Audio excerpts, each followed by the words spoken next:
السلام عليكم ورحمة الله وبركاته.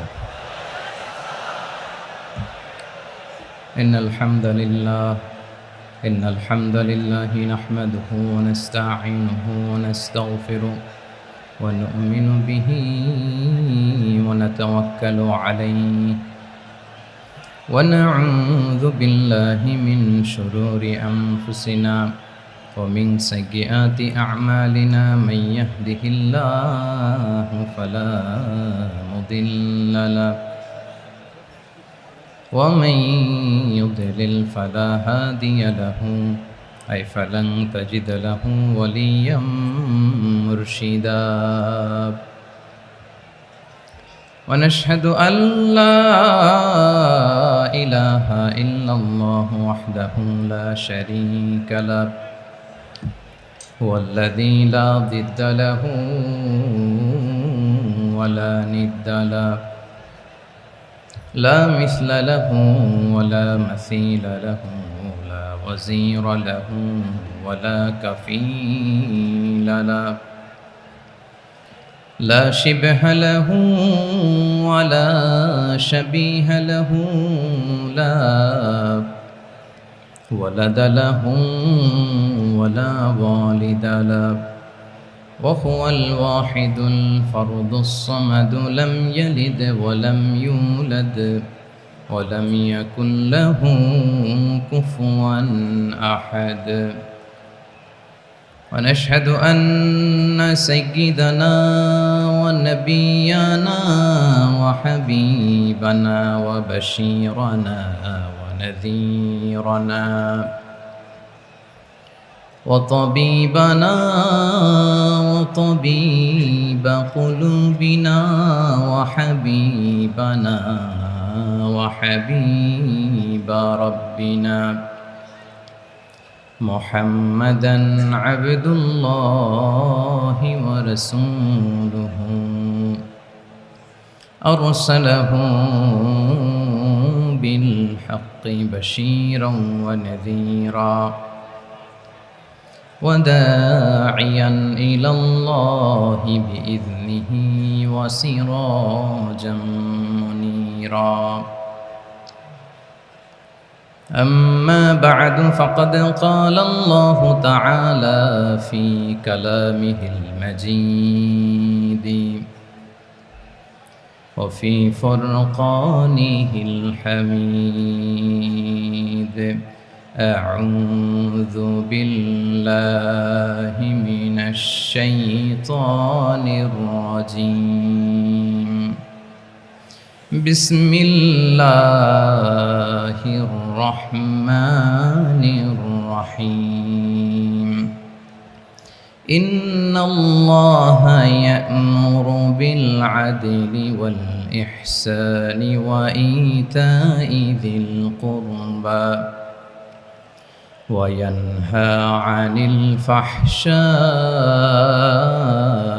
والمنكر والبغي يعظكم لعلكم تذكرون إن الله وملائكته يصلون على النبي يا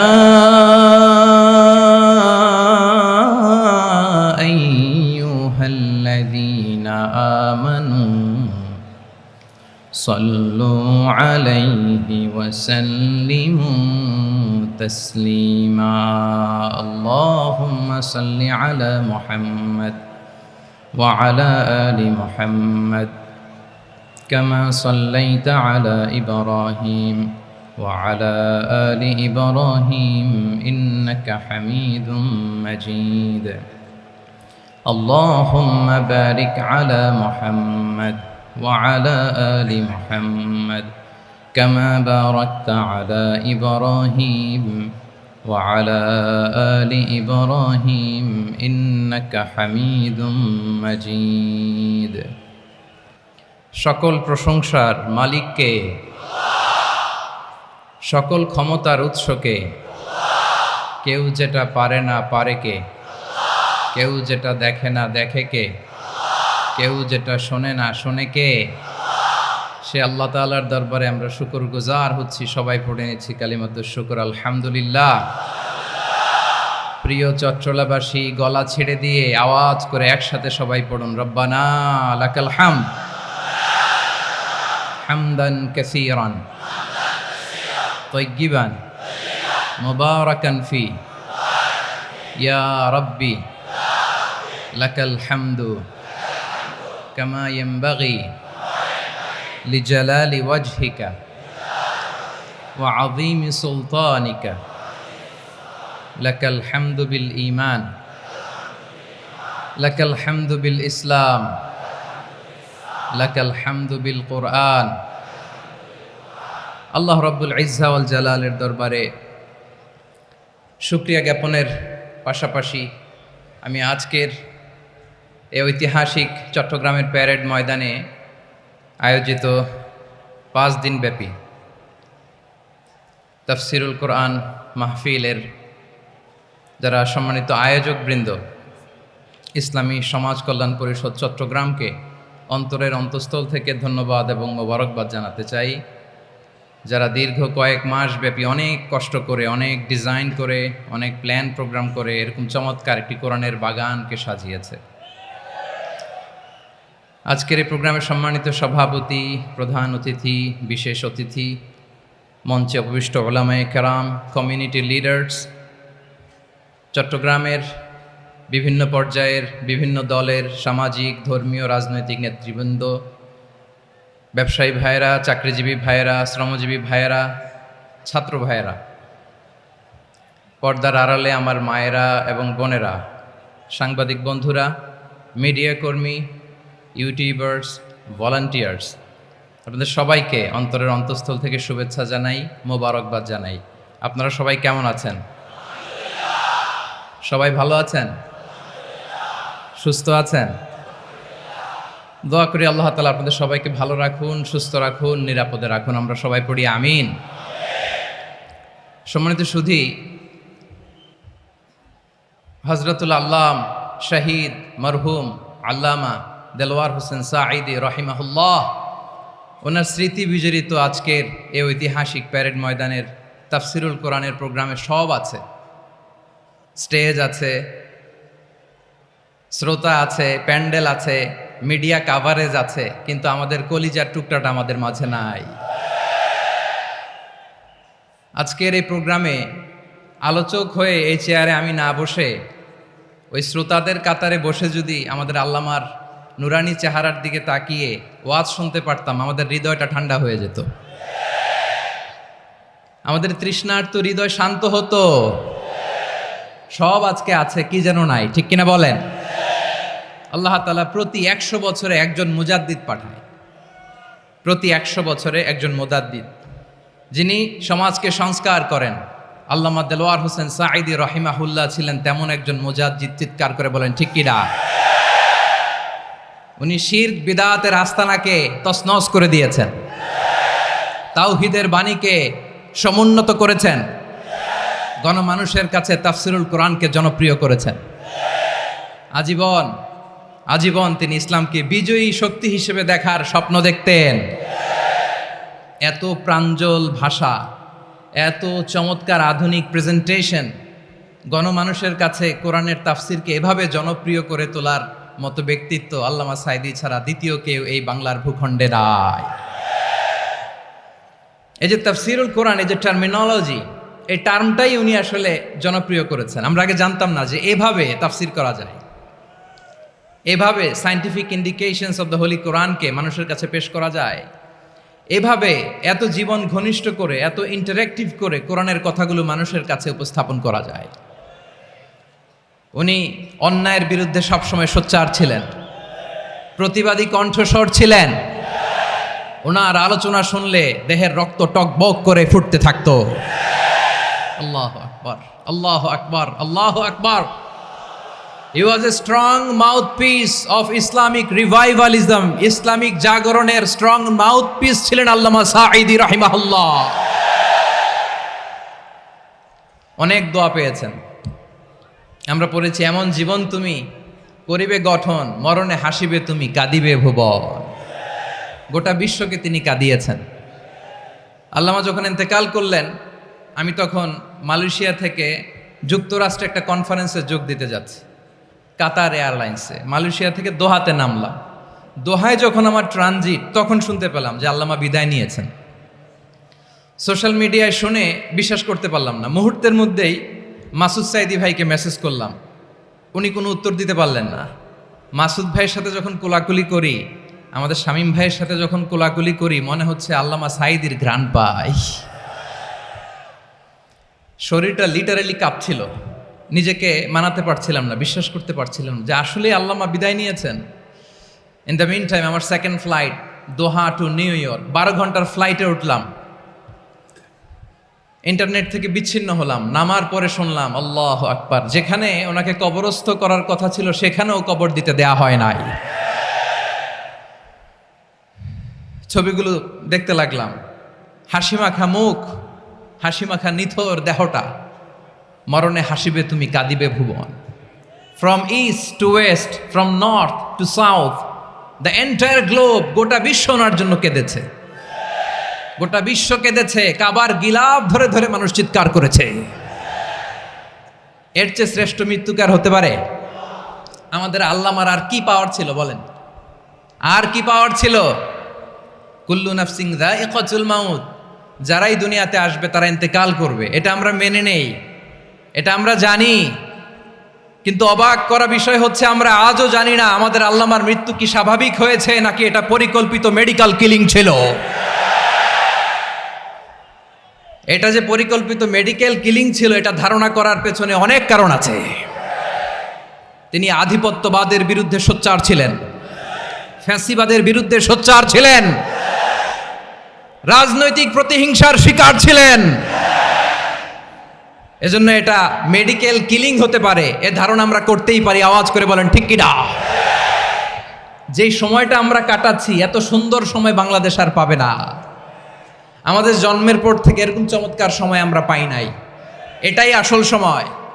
আমরা ইন্টারিম গভর্নমেন্টের কাছে দাবি জানাই, উচ্চতর তদন্ত কমিটি করে এটা কি হত্যাকাণ্ড ছিল নাকি স্বাভাবিক মৃত্যু ছিল, এই রিপোর্ট গণমানুষের কাছে প্রচার করে জানাতে হবে।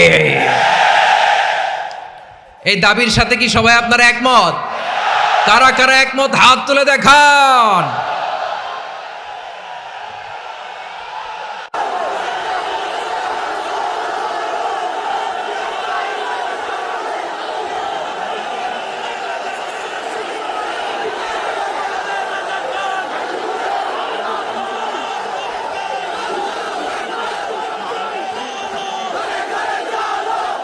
প্রিয় চট্টলাবাসী, আল্লাহ তাআলা তার এই মুখলেস গোলামকে তার জান্নাতুল ফেরদাউসের মেহমান হিসেবে কবুল করুক, তার জীবনের সকল খেদমাগুলোকে কবুল করুক, জান্নাতুল ফেরদাউসের আলা মাকামে তাকে মেহমান হিসেবে কবুল করুক। আল্লামা শহীদ দেলোয়ার হোসেন সাঈদী রাহিমাহুল্লাহ, উনি ছাড়াও এই ঐতিহাসিক ময়দানে কথা বলেছেন আল্লামা লুৎফুর রহমান রাহিমাহুল্লাহ। চলে গিয়েছেন আমাদেরকে ছেড়ে। তিনি বলতেন, ইনশাল্লাহ মিজান আবার আসবে। হুজুর আমি তো আসলাম, আপনি তো আমাদেরকে ছেড়ে চলে গেলেন। আল্লাহু আকবার, আল্লাহু আকবার, আল্লাহু আকবার। গলায় কোনো সুর ছিল না, সুর দিয়ে কথা বলতেন না, কিন্তু এত চমৎকার শব্দের বুনন, এত চমৎকার প্রেজেন্টেশন, এত চমৎকারভাবে ঐতিহাসিক বর্ণনাগুলো তিনি উপস্থাপন করতেন, মন্ত্রমুগ্ধ হয়ে আমরা আল্লামা লুৎফুর রহমানের কথা শুনেছি। আমরা হযরতুল আল্লাম লুৎফুর রহমান রাহিমাহুল্লাহর জন্য এই বিশাল ময়দান থেকে দোয়া করছি, আল্লাহ তাআলা তুমি তোমার এই খাদেমকে জান্নাতের মেহমান হিসেবে কবুল করে নাও। আরো অনেক আল্লামারা এখানে কথা বলেছেন, বিশেষ করে বাইতুল শরফের মরহুম পীর সাহেব হুজুর থেকে শুরু করে আরো যারা যারা তারকাতুল্য ওলামায়ে কেরাম এই চট্টগ্রামের ময়দানে কথা বলেছেন, আলো ছড়িয়েছেন। আমরা এই লক্ষ লক্ষ তাওহীদি জনতাকে নিয়ে তাদের জন্য দোয়া করছি, আল্লাহ তাআলা ওনাদের জীবনের সকল ভুল ত্রুটি ক্ষমা করে দিয়ে তাদেরকে জান্নাতুল ফিরদাউসের মেহমান বানিয়ে নিক। আমরা এই ঐতিহাসিক প্যারেড ময়দানের প্রোগ্রাম থেকে স্মরণ করতে চাই 24-এর ছাত্র নাগরিক অভ্যুত্থানে আমার যে সমস্ত ছাত্র নাগরিক ভাইয়েরা দেহের তাজা রক্ত বিলি দিয়ে নতুন বাংলাদেশ আমাদেরকে উপহার দিয়েছে। বিশেষ করে আপনাদের এই চট্টগ্রামের শহীদ ফয়সাল, শহীদ ওয়াসিম সহ সকল শহীদকে আল্লাহ তাআলা কবুল করুক, আমরা সবাই পড়ি আমিন। প্রিয় ভাইয়েরা, আমি নগণ্য একজন কোরআনের ছাত্র, এত বিশাল মঞ্চে এত বড় প্ল্যাটফর্মে কথা বলা আমার জন্য সাজে না। তারপরও আমাদের মুরব্বীরা আমাদের ডানে বায়ে বসে আছেন, ওনাদের আদেশক্রমে ওনাদের অনুমতিক্রমে কিছু কথা আজকের এই ঐতিহাসিক প্রোগ্রামে আপনাদের সামনে উপস্থাপন করার চেষ্টা করব। ওমা তৌফিক ইল্লা বিল্লাহ। প্রিয় ভাইয়েরা, 5 দিন ব্যাপী এই তাফসিরুল কোরআনের প্রোগ্রামে অনেক ওলামা হযরত কথা বলেছেন। যারা কোরআন সুন্নাহ থেকে আমাদেরকে কোরআনের কথাগুলো শোনালেন, আমরা যেন সেগুলো আমল করতে পারি, আল্লাহ আমাদেরকে তৌফিক দান করুক। শুরুতে আমাদের নিয়তটাকে খালেস করে নেওয়া দরকার। এই যে গ্যাদারিং, এই যে হিউজ শোডাউন, এগুলো যদি আমাদের নিজেদেরকে পরিবর্তন না করে তাহলে এতে কোনো লাভ নাই। জোরে বলেন ঠিক কিনা? এই প্রোগ্রাম যদি আমাদের জীবনকে পরিবর্তন করে, আমাদের চিন্তার ডিএনএ-কে চেঞ্জ করে দেয়, তাহলেই চট্টগ্রামের প্যারেড ময়দান সার্থক। আসুন আমরা চিন্তাকে খালেস করে নেই। আমরা সবাই নিয়ত করি যে যতটুকু কথা আমরা কোরআনের আলোকে শুনবো, আমলের নিয়তে শুনবো ইনশাআল্লাহ। বলেন সবাই। আপনারা সবাই ঠিকঠাক আছেন তো? কখন আসছেন আপনারা? সবাই আসছেন কখন? সকালে, কেউ দুপুরে, 9টায়? আল্লাহ আল্লাহ আল্লাহ। দুপুরের খাবার খাওয়ার সুযোগ হয়েছিল? খান নাই? রোজা রাখছেন? আহা, আমি কি দিয়ে বিদায় দেব আমার এই ভাইগুলোরে? আল্লাহ তুমি আমার ভাইগুলোরে কবুল করো। ইসলামের পক্ষের এই গণজোয়ারকে আগামীর বাংলাদেশের ইসলামের জন্য তুমি কবুল করো। যেই ভালোবাসা ইসলামের জন্য হয়, যেই গণজোয়ার কোরআনের জন্য হয়, পৃথিবীর কোনো শক্তি দিয়ে সেটাকে আটকানো যায় না। জোরে বলেন ঠিক কিনা? এজন্য গ্রাজুয়ালি, সিস্টেম্যাটিক্যালি, মেথোডোলজিক্যালি আমাদেরকে আগাতে হবে, শুধু আবেগ দিয়ে নয়। বিবেকেরও দরকার আছে না নাই? প্রিয় ভাইয়েরা, আসুন, আমাদের কথা অনেক বেশি, সময় অনেক কম। আমরা আর কাল বিলম্ব না করে মহাবিশ্বয় মহাগ্রন্থ আল কুরআন আল কারীম থেকে কিছু কথা শুনি। আমি যেই টপিকটা নিয়ে আজকের ঐতিহাসিক চট্টগ্রামের প্যারেড ময়দানের তাফসিরুল কোরআন প্রোগ্রামে আলোচনা করব, সেটা হচ্ছে সূরাতু আন-নাহলের 90 নম্বর আয়াত নিয়ে কিছু কথা আমরা উপস্থাপন করবার চেষ্টা করব ইনশাআল্লাহ। আমার খুতবার শুরুতেই আপনারা মোটামুটি আন্দাজ করে ফেলেছেন যে আমি কি নিয়ে আলোচনা করব, কারণ যে আয়াতটি আমি তেলাওয়াত করেছি এই আয়াতটি প্রায়শই এই ভূখণ্ডে, এই বাংলাদেশে জুমার দিনে খতিব সাহেবরা দ্বিতীয় খুতবার শেষের দিকে পড়ে না? কি কমন পড়ছে? ইন্নাল্লাহা ইয়া'মুরু বিল আদলি ওয়াল ইহসান ওয়া ইতা'i যিল কুরবা ওয়া ইয়ানহা আনিল ফাহশাই ওয়াল মুনকারি ওয়াল বাগি ইয়া'iদুকুম লাআল্লাকুম তাযাক্কারুন। মুখস্থ আছে না সবার? আসুন আমরা এই আয়াতের সরল অর্থ, এর মর্মবাণী, এর সংক্ষিপ্ত তাফসীর সবাই মিলে আজকের এই প্রোগ্রাম থেকে উদ্ধার করার চেষ্টা করি। আপনারা মনোযোগী আছেন তো? ইনশাআল্লাহ। এই আয়াতটা অনেক কম্প্রিহেন্সিভ একটা আয়াত। সাইয়েদনা আব্দুল্লাহ ইবনে মাসউদ রাদিয়াল্লাহু তাআলা আনহু উনি বলেছেন, ইন্নাহা মিন আজমাই আয়াতিল কুরআন। এটা কোরআনের সবচেয়ে জামে মানে আয়াত। যদিও ছোট্ট আয়াত, অল্প কিছু কথামালা, কিন্তু তিনি বলতেন এটা কোরআনের সবচাইতে জামে মানে সবচেয়ে কম্প্রিহেন্সিভ একটা আয়াত, যেখানে কথা কম, শব্দ কম, কিন্তু এটার দোতনা, এটার আবেদন, এটার মিনিং অনেক বেশি। সুবহানাল্লাহ। এই আয়াতে আল্লাহ তাআলা বেসিকলি আমাদেরকে 3টা বিষয়ে আদেশ করেছেন আর 3টা বিষয়ে বারণ করেছেন, মানে নিষেধ করেছেন। আওয়াজ করে বলুন, আদেশ করেছেন কয়টা? প্রিয় চট্টলার ভাইয়েরা, আমার মতো এই যে 3 আঙ্গুল উঁচু করে বলেন, আদেশ করেছেন কয়টা? আবার নিষেধও কয়টা? মানবো তো আমরা ইনশাআল্লাহ? বলেন সবাই। 3 do's and 3 don'ts, do's and don'ts, 3টা আদেশ 3টা নিষেধ। এই 3টা আদেশ আর 3টা নিষেধের ভেতরে আল্লাহ তাআলা গোটা ইসলামী শরিয়ার মূল নির্যাসকে ঢুকিয়ে দিয়েছেন। সুবহানাল্লাহ। এই ছোট্ট একটা আয়াতে গোটা ইসলামী শরিয়ার the gist, the cream of the creams, গোটা ইসলামী শরিয়ার মূল নির্যাসকে আল্লাহ ঢুকিয়ে দিয়েছেন। 3টা আদেশ আর 3টা নিষেধ। আসুন আমরা সরাসরি কোরআন থেকে শুনি, সবাই পড়ুন। আউযু বিল্লাহি মিনাশ শাইতানির রাজীম। বিসমিল্লাহির রহমানির রহিম।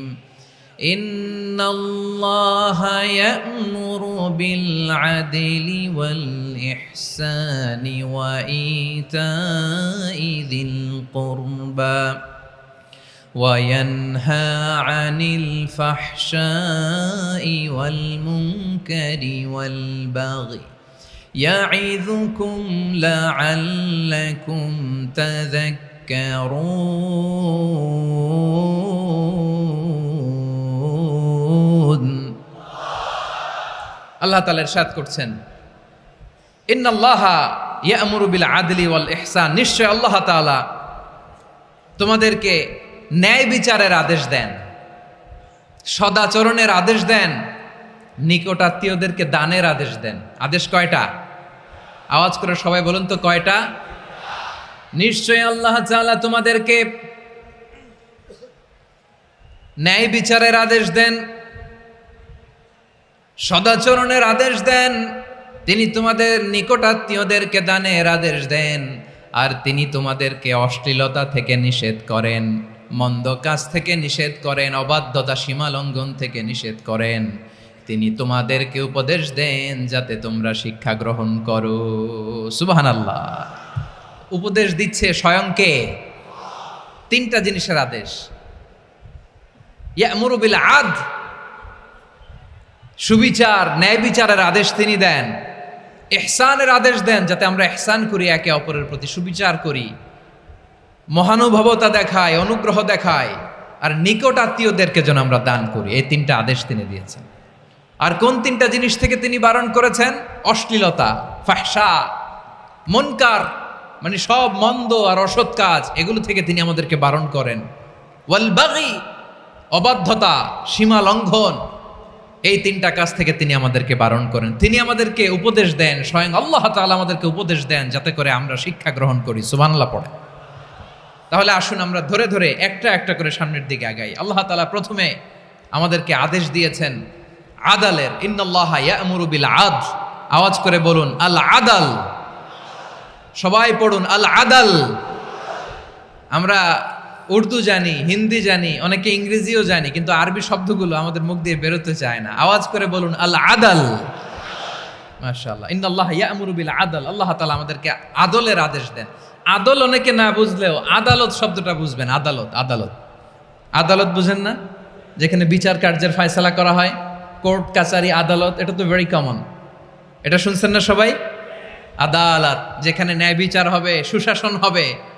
কিন্তু ভাগ্যের কি নির্মম পরিহাস, ওখান থেকে মিথ্যা সাক্ষী দিয়ে মনমতো রায় দিয়ে দেয়া হয়। এগুলোর পরিবর্তন হওয়ার দরকার আছে না নাই? প্রিয় ভাইয়েরা, আদালত, আল আদল, ইংরেজিতে বলে জাস্টিস, ন্যায় বিচার, সুবিচার, সুশাসন, জাস্টিস, আল আদল, সব জায়গায় এই জাস্টিস থাকা দরকার। Justice should be prevailed in the society. The mission of all prophet was to uphold the justice. সব নবীর মিশন ছিল এই জাস্টিসকে, আদালকে, সুশাসন আর সুবিচারকে নিশ্চিত করা। পড়েন সুবহানাল্লাহ। And the core message of every divine scripture was to uphold justice.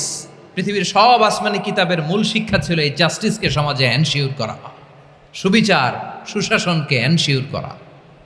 তাহলে প্রিয় ভাইরা, আমরা বুঝতে পারলাম আল আদল শব্দের মানে হচ্ছে ইনসাফ বা সুবিচার বা ন্যায় বিচার। এটা হচ্ছে একটা general meaning, very general meaning. আপনি যদি ইন ডেপথ বুঝতে চান, আরো ভেতরে যান, তাহলে আদল মানে হচ্ছে সমন্বয়, আদল মানে হচ্ছে ভারসাম্য, ব্যালেন্স। আদল মানে হচ্ছে মধ্যম পন্থা। সুবহানাল্লাহ পড়েন। কারণ সব সময় সমান সমান হইলেই সুবিচার হয় না। কথা কি বুঝতেছেন? ইসলামের দ্য কনসেপ্ট অফ আদল, এটা এমন আদল, এটা সব সময় সমান সমান নয়। যখন সমান সমান দেয়া দরকার, ইসলাম সমান সমান দেয়। যখন ব্যালেন্স করা দরকার, চেক এন্ড ব্যালেন্স, সমন্বয়, ভারসাম্য করা দরকার, তখন ইসলাম ভারসাম্য করে দেয়। এটার নাম আদল। সুবহানাল্লাহ। সহজ করে আপনাদেরকে বুঝাই। যেমন ধরুন, একটা পরিবারের 3 জন সদস্য, স্বামী, স্ত্রী আর সন্তান। তাদের সকালবেলার ব্রেকফাস্টে স্বামীর, সকালের নাস্তায় স্বামীর 3টা রুটি লাগে, স্ত্রীর 2টা লাগে, আর সন্তানের 1টা রুটি লাগে। এখন আমি যদি সমান সমান করে আদল করতে চাই, সবাইকে যদি 3টা করে রুটি দেই, তাহলে স্বামী বেচারার জন্য ঠিক আছে? কি বলেন? কথা কি বুঝতেছেন না কষ্ট হয়ে যাচ্ছে? যদি সমান সমানের নিয়মে আগাই, তাহলে 3টা করে যদি রুটি দেই, স্বামীর জন্য ওকে, কিন্তু স্ত্রীর জন্য 1টা বেশি হয়ে যায়। আর সন্তানের জন্য কয়টা বেশি হয়? আচ্ছা, এই তো বুঝতেছেন, মাশাআল্লাহ। আচ্ছা, 2টা করে যদি সবাই রে দেয় সমান সমান নীতিতে, তাহলে স্ত্রীর জন্য, স্ত্রী বেচারির জন্য ঠিক আছে, কিন্তু স্বামীর কয়টা কম পড়ে? আর সন্তানের বেশি হয়ে যায় কয়টা? আচ্ছা, সমান সমান নীতিতে সবাইকে যদি সকালের নাস্তার জন্য 1টা করে রুটি দেই, সন্তানের জন্য ঠিক আছে, কিন্তু স্ত্রী বেচারির কম পড়ে কয়টা? স্বামীর কম পড়ে কয়টা? 2টা। কথা কি বুঝতেছেন? আর আমি যদি স্বামীকে দেই 3টা, স্ত্রীকে দেই 2টা, আর সন্তানকে দেই 1টা, তাহলে কারো অপচয় হবে না। যার যতটুকু দরকার ঠিক ততটুকুই কাজে লাগবে। চিল্লায় বলেন ঠিক কিনা? এটাই হচ্ছে ইসলামের আদল, যেখানে যার যতটুকু দরকার তাকে সেখানে ঠিক ততটুকু দিয়ে দেওয়ার নামই হচ্ছে আদল। চিল্লায় পড়েন আল্লাহু আকবার। রব্বুল আলামিন বলেন, ইউসিকুমুল্লাহু ফি আওলাদিকুম লিযযাকারি মিসলু হাযযিল উনসায়াইন। আল্লাহ তোমাদেরকে ওসিয়ত করেন, তোমাদেরকে আদেশ দেন, উত্তরাধিকার সম্পদ যখন বন্টন হবে, ছেলেরা যতটুকু পাবে, মেয়ে পাবে তার অর্ধেক। সুবহানাল্লাহ বলেন। দেখেন, ছেলে যদ্দূর, মেয়ে অর্ধেক, ছেলে ডবল পাবে। আপাত দৃষ্টিতে মনে হয় এখানে অবিচার হয়েছে, কিন্তু আসলে কি অবিচার হয়েছে? আপনি বিয়ের ক্ষেত্রে যান, ওইখানে আবার ছেলে মোহরানা দেয়, মেয়ে সেখানে মোহরানা পায়। তাহলে চেক এন্ড ব্যালেন্স, ভারসাম্য, ব্যালেন্স, মধ্যম পন্থা এখানে আছে না নাই? এটাই হচ্ছে ইসলামের আদল। আল্লাহ তাআলা এই আদলের আদেশ দিয়েছেন, সুবিচার, ন্যায় বিচার, সুশাসন এবং ভারসাম্যের আদেশ দিয়েছেন। প্রিয় ভাইয়েরা, একটি শান্তিময় সমাজ, একটা সমৃদ্ধ সমাজ, একটা মানবিক সমাজ যদি আমরা পেতে চাই, এই আয়াতের মধ্যে যতগুলো পয়েন্ট আছে সবগুলোর বাস্তবায়ন লাগবে। কথা বুঝতে পেরেছেন? বলেন, আওয়াজ করে বলেন, আমরা একটা শান্তির সমাজ চাই কি চাই না? আমরা একটা সমৃদ্ধ বাংলাদেশ চাই কি চাই না? আমরা একটা মানবিক বাংলাদেশ চাই কি চাই না? এই আয়াতে আল্লাহ তাআলা একটা মানবিক সমাজের রূপরেখা টেনেছেন। তার প্রথম কথা হচ্ছে, ইন্নাল্লাহা ইয়ামুরু বিল আদল। আল্লাহ তাআলা তোমাদেরকে আদলের নির্দেশনা দেয়, সুবিচার, সুশাসনের নির্দেশনা দেয়। যে সমাজে আদল থাকে না, সেই সমাজে জুলুম মানুষের ঘাড়ে চেপে বসে। আদলের বিপরীত হচ্ছে জুলুম। আদলের বিপরীত কি? জুলুম বা জাউর, অত্যাচার, অবিচার, বৈষম্য। এই যে বৈষম্য বিরোধী ছাত্র আন্দোলন কমন পড়ছে? এই যে একজন সমন্বয়ক তো দেখা করলো আমার সাথে। জুলুম মানে হচ্ছে বৈষম্য। বৈষম্যের স্থান ইসলামে নাই, অবিচারের স্থান ইসলামে নাই, জুলুমের স্থান ইসলামে নাই। আল্লাহ তাআলা বলেন যে আমি জুলুমকে নিজের জন্য হারাম করেছি এবং তোমাদের জন্য হারাম করেছি। বিশ্বনবী ফরমান, আল্লাহ তাআলা বলেন হাদিসে কুদসিতে, ইয়া ইবাদি ইন্নী হারামতুয যুলমা আলা নাফসি ওয়া জাআলতুহু বাইনাকুম মুহাররামান ফালা তাযালামু। আমার গোলামেরা শোনো, নিশ্চয় আমি আল্লাহ তাআলা জুলুমকে আমি আমার উপরে হারাম করেছি, অনুরূপভাবে জুলুম করাকে তোমাদের উপরেও হারাম করেছি। ফলে ফালা তাযালামু, তোমরা একে অপরের সাথে জুলুম করো না। নির্দেশনাটা কার? খবরদার, জুলুমের সাথে আমাদের কোনো সম্পর্ক নাই। আল্লাহ তাআলা আদলের আদেশ দিয়েছেন, আদালতের আদেশ দিয়েছেন, সুশাসনের ন্যায় বিচারের আদেশ দিয়েছেন। ইন্নাল্লাহা ইয়ামুরু বিল আদল, আমাদেরকে আদল প্রতিষ্ঠা করতে হবে। জুলুমের সাথে ইসলামের কোনো সম্পর্ক নাই।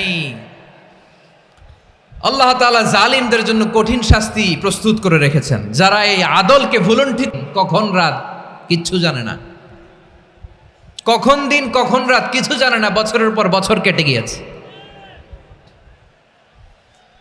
এক্সট্রা জুডিশিয়াল কিলিং এর কোনো হিসাব নাই, বিচার বহির্ভূত হত্যা, এনফোর্স ডিসঅ্যাপিয়ারেন্স, গুম, যেটা সবচাইতে বড় মানবতা বিরোধী অপরাধ। কত মানুষ যে গুম হয়েছে তার কোনো ইয়ত্তা নাই।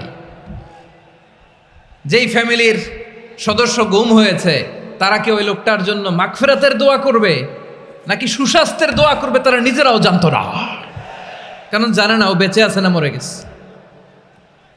আহা, বিডিআর নওজোয়ানদের যারা ছাড়া পেল দেখলাম, বিনা অপরাধে, কোনো অন্যায় ছাড়া, অপরাধ ছাড়া তাদের জীবন থেকে, তাদের তারুণ্যের, তাদের যৌবনের 15 বছর, 16 বছর, 17 বছর নাই।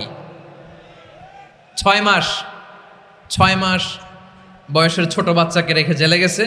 6 মাসের মেয়ে বেরোয় দেখে মেয়ের বয়স 17 বছর। মেয়ে বাবারে চিনে না, বাবা মেয়েরে চিনে না। মেয়েকে এখন বিয়ে দিয়ে আরেক ছেলের হাতে তুলে দিবে। মেয়ের শৈশব বাবা দেখে নাই, মেয়ের কৈশোর বাবা দেখে নাই, মেয়ের তারুণ্য দেখে নাই। আরেক যুবককে দেখলাম 14 বছরের 14 দিনের সংসার, 2 সপ্তাহের সংসার শেষে জেলে গেছে। কত যুবকের যে স্ত্রী চলে গিয়েছে ফ্যামিলি ছেড়ে, কারণ জানে না তো কবে আসবে, কি হবে, কেউ জানতো না। দাম্পত্য জীবনের মাত্র 14 দিনের স্মৃতি, এই স্মৃতিকে আঁকড়ে ধরে এক বোন 16টা বছর, 17টা বছর কাটিয়ে দিয়েছে। আমি নিউজটা দেখে ভাবলাম, আমার এই বোনের প্রতিটি দিন কিভাবে কেটেছে, প্রতিটি রাত কিভাবে কেটেছে, প্রতিটি ক্ষণ কিভাবে কেটেছে। বিশ্বনবী বলেছেন, ইত্তাকি দাওয়াতাল মাজলুম ফাইন্না লাইসা বাইনাহু ওয়া বাইনাল্লাহি হিজাব। মাজলুমের কান্নাকে ভয় করো, কারণ মাজলুমের কান্না আর আল্লাহর মাঝে কোনো পর্দা থাকে না। আমরা আর এরকম কোন জুলুম বাংলাদেশে দেখতে চাই না, জোরে বলেন ঠিক কিনা? আর কেউ নতুন করে জালিম হোক আপনারা চান? আবার নতুন করে কেউ ফ্যাসিস্ট হোক আপনারা চান? এক দল আরেক দলকে নিশ্চিহ্ন করার রাজনীতিতে মেতে উঠুক, এটা আপনারা চান? আমরা বাংলাদেশকে আদল দিয়ে সাজাতে চাই। আমরা এই 56,000 বর্গ মাইলের প্রতিটা ইঞ্চি মাটিকে কোরআনের আইন দিয়ে সাজাতে চাই। রাজি আছেন আপনারা? কারা কারা রাজি দেখান হাত তুলে আল্লাহকে।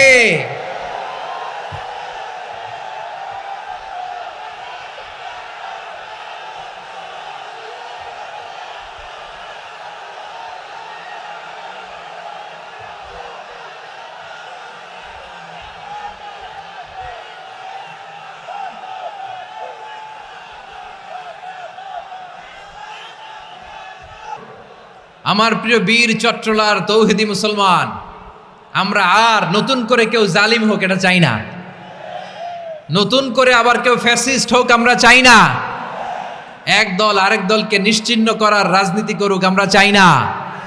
আমরা সুশাসনের বাংলাদেশ চাই, আমরা মানবিক বাংলাদেশ চাই, আমরা একটা সমৃদ্ধ বাংলাদেশ চাই, আমরা বিশ্বের বুকে সম্মান নিয়ে মাথা উঁচু করে দাঁড়াতে চাই, ঠিক কিনা বলেন? আল্লাহ বললেন, এটা যদি তোমরা চাও, একটা সমৃদ্ধ সমাজ যদি বিনির্মাণ করতে চাও, মানবিক সমাজ যদি বিনির্মাণ করতে চাও, আমি তোমাদেরকে সেজন্য প্রথমে আদালতের নির্দেশ দিলাম। ইন্নাল্লাহা ইয়া'মুরু বিল আদল, নিশ্চয় আল্লাহ তাআলা তোমাদেরকে ন্যায় বিচার, সুশাসন এটার আদেশ দেন। সুবহানাল্লাহ। আদাল, ন্যায় বিচারের আদেশ আল্লাহ তাআলা কোরআনের বিভিন্ন আয়াতে দিয়েছেন। আল্লাহ তাআলা বলছেন, ইন্নাল্লাহা ইয়া'মুরুকুম আন তুআদ্দুল আমানাতি ইলা আহলিহা ওয়া ইযা হাকামতুম বাইনান নাসি আন তাহকুমু বিল আদল ইন্নাল্লাহা নি'ম্মা ইয়া'iযুকুম বিহি ইন্নাল্লাহা কানা সামিআম বাসীরা। আল্লাহ তাআলা বললেন, আল্লাহ আদেশ দিচ্ছেন, যে ব্যক্তি আমানতের হকদার তার হাতে তোমরা আমানত পৌঁছে দাও। আর যখন তোমরা বিচার কার্য করবে, বিচার ফায়সালা করবে, আদালতের সাথে করো। সুবহানাল্লাহ বলেন। ওয়াইদা হাকামতুম বাইনান নাসি আন তাহকুমু বিল আদল, আদালতের সাথে করবা। আল্লাহ তাআলা বলেন, যারা জাজ হবে, বিচারক হবে, তাদের যদি বাদী বিবাদীর কারো সাথে শত্রুতা থাকে, কারো সাথে যদি কোনো ধরনের রেষারেষি থাকে, আল্লাহ বলেন বিচার কার্য করতে যে ওই শত্রুতা রেষারেষির কারণে আদালতের বাইরে যে অবিচার করে বিচার করো না। ওয়ালা ইয়াজরিমান্নাকুম শানাআনু কওমিন আলা আল্লা তা'দিলু ই'দিলু হুয়া আকরাবু লিত্তাকওয়া ওয়াত্তাকুল্লাহা ইন্নাল্লাহা খাবীরুম বিমা তা'মালুন।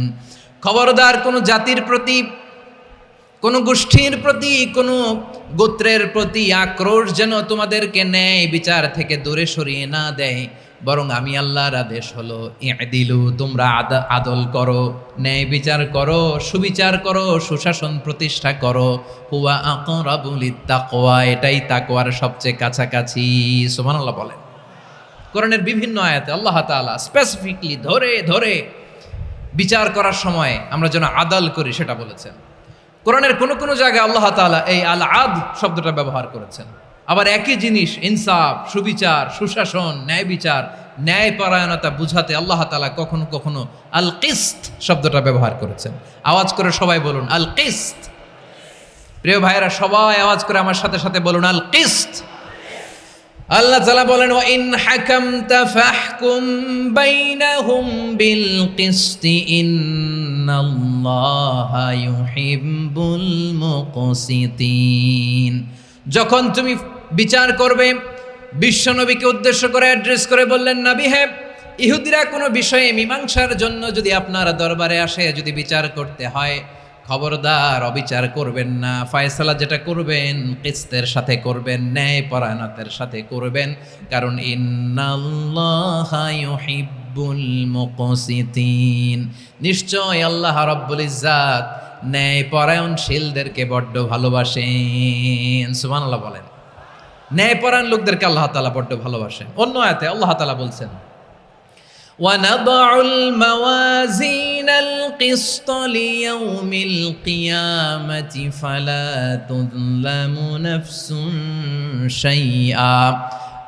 আমি কিয়ামতের দিন ন্যায় পরায়ণতার মানদণ্ড স্থাপন করব, যেটাকে আমরা মিজানের পাল্লা বলি। আল্লাহ বলেন, ন্যায় বিচারের মানদণ্ড কিয়ামতের ময়দানে আমি আল্লাহ স্থাপন করব।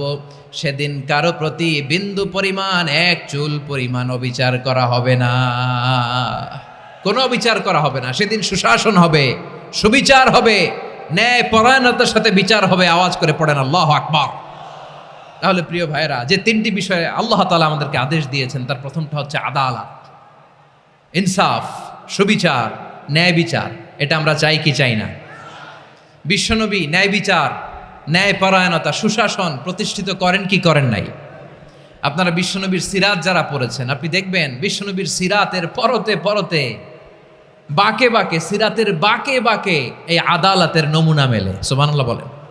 ছোট্ট একটা নমুনা রাসূল সাল্লাল্লাহু আলাইহি ওয়াসাল্লামের আসসিরা আল আতরা থেকে ছোট্ট একটা নমুনা আপনাদের খেদমতে এখানে উপস্থাপন করি। বিশ্বনবী সাল্লাল্লাহু আলাইহি ওয়াসাল্লাম মক্কা বিজয় করলেন ৮ম হিজরিতে। মক্কা বিজয় শেষের দিনই কয়েক সপ্তাহ মক্কাতে অবস্থান করলেন। ইন দ্য মিন টাইম মক্কার একটা ভেরি প্রেস্টিজিয়াস এন্ড ডিগনিফাইড ফ্যামিলির নারী চুরিতে ধরা পড়ল। কিসে ধরা পড়ল? সবাই বলেন কিসে? আমাদের সমাজে আসেনি এটা? আছে? ছোট না বড়? হ্যাঁ, হিসাব করে শেষ করা যায় না। ৩.৫ লাখ কোটি টাকা নাই উন্নয়ন প্রকল্পের নামে। উন্নয়ন প্রকল্পের নামে ৩.৫ লাখ কোটি টাকা নাই। ৩.৫ লাখ কোটি টাকা লিখতে পারবেন আপনি? একটানা লিখতে পারবেন? বুঝতেছেন কত বড় সংখ্যা? হ্যাঁ, বনু মাখজুমিয়া গোত্রের এক নারী মক্কায় চুরিতে ধরা পড়ল। বলেন তো, চুরি করলে বিধান কি? কি কাটতে হবে?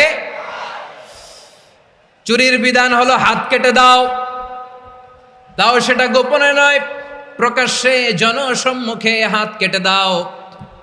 বনু মাখজুমিয়া গোত্রের নারী যখন চুরিতে ধরা পড়লো, সাহাবারা চিন্তায় পড়ে গেলেন। সবেমাত্র মক্কার লোকেরা কালিমা পড়ে মুসলমান হয়েছে, ইসলামের আইন কানুন তেমন জানে না, ইসলামী শরিয়ার সাথে বেশি পরিচিত নয়। এখন যদি বিশ্বনবী চুরির যেই বিধান এটা যদি কায়েম করে হাত যদি কেটে দেয়, না জানি মক্কার লোকেরা আবার বিগড়ে যায়, না জানি মক্কার লোকেরা আবার মুরতাদ হয়ে যায়, না জানি মক্কার লোকেরা ইসলাম থেকে দূরে সরে যায়। চলো চলো, সাহাবীরা মিলে পরামর্শ করলেন, চলো বিশ্বনবীর কাছে যে বলি, ও নবী, শুধু কেবলমাত্র একমাত্র এই নারীর জন্য চুরির হাত কাটার বিধানটা আপনি একটু থামিয়ে দেন। চুরির হাত কাটার যে বিধান এখানে একটু রহিত করে দেন, বাকিগুলা কইরেন মদিনাতে যে চলবে, কিন্তু মক্কায় এবারের জন্য মাফ করে দেন। কিন্তু কে বলবে? এই যে পরামর্শ, সাজেশন, এটা কে দিবে বিশ্বনবীর কাছে? সাহাবারা চিন্তায় পড়ে গেলেন। আল্লাহর নবীর সামনে দাঁড়িয়ে আল্লাহর দেয়া হুদুদ, আল্লাহর দেয়া বিধান থামিয়ে দেওয়া, মাফ করে দেওয়া, এই কথা বিশ্বনবীর সামনে বলার সাহস তো কেউ রাখে না। কেউ কেউ বলল, বিশ্বনবীর পালক পুত্র যায়েদ বিন হারেসার সন্তান উসামারে বিশ্বনবী নাতির মতো আদর করে, বড্ড বেশি ভালোবাসে উসামারে। এজন্য সাহাবারা উসামাকে বলতো হিব্বু রাসূলিল্লাহ, বিশ্বনবীর ভালোবাসা। কি বলতো? সাহাবীরা বললেন, বিশ্বনবীর ভালোবাসা হিব্বু রাসূলিল্লাহ, উসামারে পাঠাও। উসামারে বিশ্বনবী নাতির মতো স্নেহ করে, মায়া করে, ভালোবাসে। আমরা পারবো না, উসামা পারবে। সবাই মিলে ফুলিয়ে ফুসিয়ে ছোট্ট ওসামাকে রাজি করালো। ওসামা, এমন এমন কথা যে তুমি বিশ্বনবীর কাছে বলতে হবে, পারবা নাকি? ওসামা বলে, পারবো। সাইয়েদনা ওসামা রাদিয়াল্লাহু তাআলা আনহু তরুণ সাহাবী বিশ্বনবীর কাছে গেলেন, যে বললেন, নবী, বনু মাখজুমিয়া গোত্রের এক নারী চুরিতে ধরা পড়েছে, এবারের জন্য কি এই মহিলাটারে মাফ করে দিলে হয় না? এবারের জন্য একটু ক্ষমা করা যায় না নবী? বিশ্বনবী বলেন, আতাশফাউ ফি হাদ্দিম মিন হুদুদিল্লাহ, তোমার এত বড় সাহস উসামা, তুমি আল্লাহর হাত, আল্লাহর দেয়া বিধান, এটার ব্যাপারে সুপারিশ করতে এসেছো? তোমরা কি জানো তোমাদের আগে যত কওম, যত গোত্র, যত জনপদ ধ্বংস হয়েছে তার কারণ ছিল তাদের মধ্যে গরিবরা অন্যায় করলে তারা বিচার করত, আর ধনীরা অন্যায় করলে তারা মাফ করে দিত। খবরদার! ওয়া আইমুল্লাহ লাউ আন্না ফাতিমাতা বিনতি মুহাম্মাদিন সারাকাত লাকাতা মুহাম্মাদুন ইয়াদাহা। বিশ্বনবী বললেন, ওরে ওসামা, বানু মাখজুমিয়ার ওই প্রেস্টিজিয়াস এন্ড ডিগনিফাইড ফ্যামিলির মেয়ে তো দূর কি বাত, অনেক দূরের কথা। জেনে রেখো ওসামা, আমার কলিজার টুকরা, নয়নের পুটুলি ফাতেমাও যদি মক্কার জমিনে আজকে এই চুরির দায়ে ধরা পড়তো, আমি বিশ্বনবী মুহাম্মাদুর রাসূলুল্লাহ ধরে ফাতেমার ডান হাতটা কেটে দিতে এক বিলম্ব দেরি করতাম না। ইন্নাল্লাহা ইয়া'মুরু বিল আদল, আমাদেরকে জাস্টিস শিখায়। পশ্চিমারা আমাদেরকে ইনসাফ শিখায়, আমাদেরকে সুশাসন শিখায়। আর ইনসাফ, সুশাসন, ন্যায় বিচার, সুবিচার, জাস্টিস কারে বলে বিশ্বনবীর বায়োগ্রাফি থেকে জেনে নাও। এই ছিল বিশ্বনবী ইসলামের আদালতের নমুনা। আপনি যদি সাইয়েদনা ওমর ফারুকের জীবনের দিকে তাকান, এমন কঠোর, এমন বীর সেনানী ছিলেন। সাইয়েদনা ওমর ফারুক যদি রাস্তার এই মাথা দিয়ে হাঁটা শুরু করতেন, শয়তান ওমর ফারুককে দেখলে ওই রাস্তা রেখে দিয়ে অন্য রাস্তা দিয়ে হাঁটতো। সুবহানাল্লাহ। ওমর ফারুক রাদিয়াল্লাহু তাআলা আনহু কি পার্সোনালিটি ছিল, কি পার্সোনালিটি! আমাদের এলাকায় ছোট বাচ্চারা রাতে ভাত খেতে চায় না, আমার মেয়েটাও খেতে চায় না। এটা দিব, ওইটা দিব, আজকে মাহফিলে আসার সময় বলে দিছে লিস্ট করে এটা এটা আনতে হবে। তো ছোট্ট বাচ্চাদের অনেক বায়না থাকে, ওরা রাতে খেতে চায় না। তো মায়েরা বিভিন্ন ভয় দেখায়, এই বাঘ আসবে, বাঘ আসবে খাও, এই ভূত আসবে, ভূত আসবে খাও। আপনারা কি বলেন চট্টগ্রামে? কি আসবে? হ্যাঁ, ভূত, ভূত, ভূত আসবে, বাঘ আসবে, খাও খাও খাও, তাড়াতাড়ি খাও। তো বাচ্চারা এগুলো শুনে ভয়ে খেতে শুরু করে। মদিনার জমিনেও একই ঘটনা ঘটতো। মদিনার ছোট্ট ছোট্ট সোনামণিরা খেতে চাইতো না। তো মায়েরা বলতো, হা হুয়া ইয়াতি উমর, হা হুয়া ইয়াতি উমর, ওই যে ওমর আসতেছে, ওমর। ওমরে ফারুকের কথা শুনলেই বাচ্চারা একেবারে ঠান্ডা। সুবহানাল্লাহ পড়বেন না? প্রভু তুমি বলেছ রাসূল দেবে না, বলনি দেবে না ওমর, বলনি দেবে না হামজা তারিক, খালিদ বিজয় সমর। প্রভু তুমি বলেছ রাসূল দেবে না, বলনি দেবে না ওমর, বলনি দেবে না হামজা তারিক, খালিদ বিজয় সমর। প্রভু তুমি বলেছ রাসূল দেবে না। আল্লাহু আকবার। ওমর ফারুক রাদিয়াল্লাহু তাআলা আনহু, ওনার কথা শুনলে গায়ের মধ্যে গুজবাম হয়, গায়ের পশমগুলো দাঁড়িয়ে যায়। সুবহানাল্লাহ বলেন। কি পার্সোনালিটি ছিল, কি ব্যক্তিত্ব ছিল।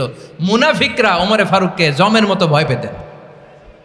শয়তান, খোদ শয়তান এই রাস্তা দিয়ে আসলে শয়তান অন্য রাস্তা দিয়ে হাঁটতো। ওমর ফারুক রাদিয়াল্লাহু তাআলা আনহুর জীবনে যদি দেখেন, তাহলে সেখানে আপনি আদালতের, ইনসাফের, সুশাসনের, জাস্টিসের নমুনা দেখতে পাবেন। কয়টা শুনবেন? সাইয়েদনা ওমর ফারুকের রাদিয়াল্লাহু তাআলা আনহুর সন্তান আব্দুর রহমান মিশরে মদ খেয়ে মদ্যপ অবস্থায় ধরা পড়েছে।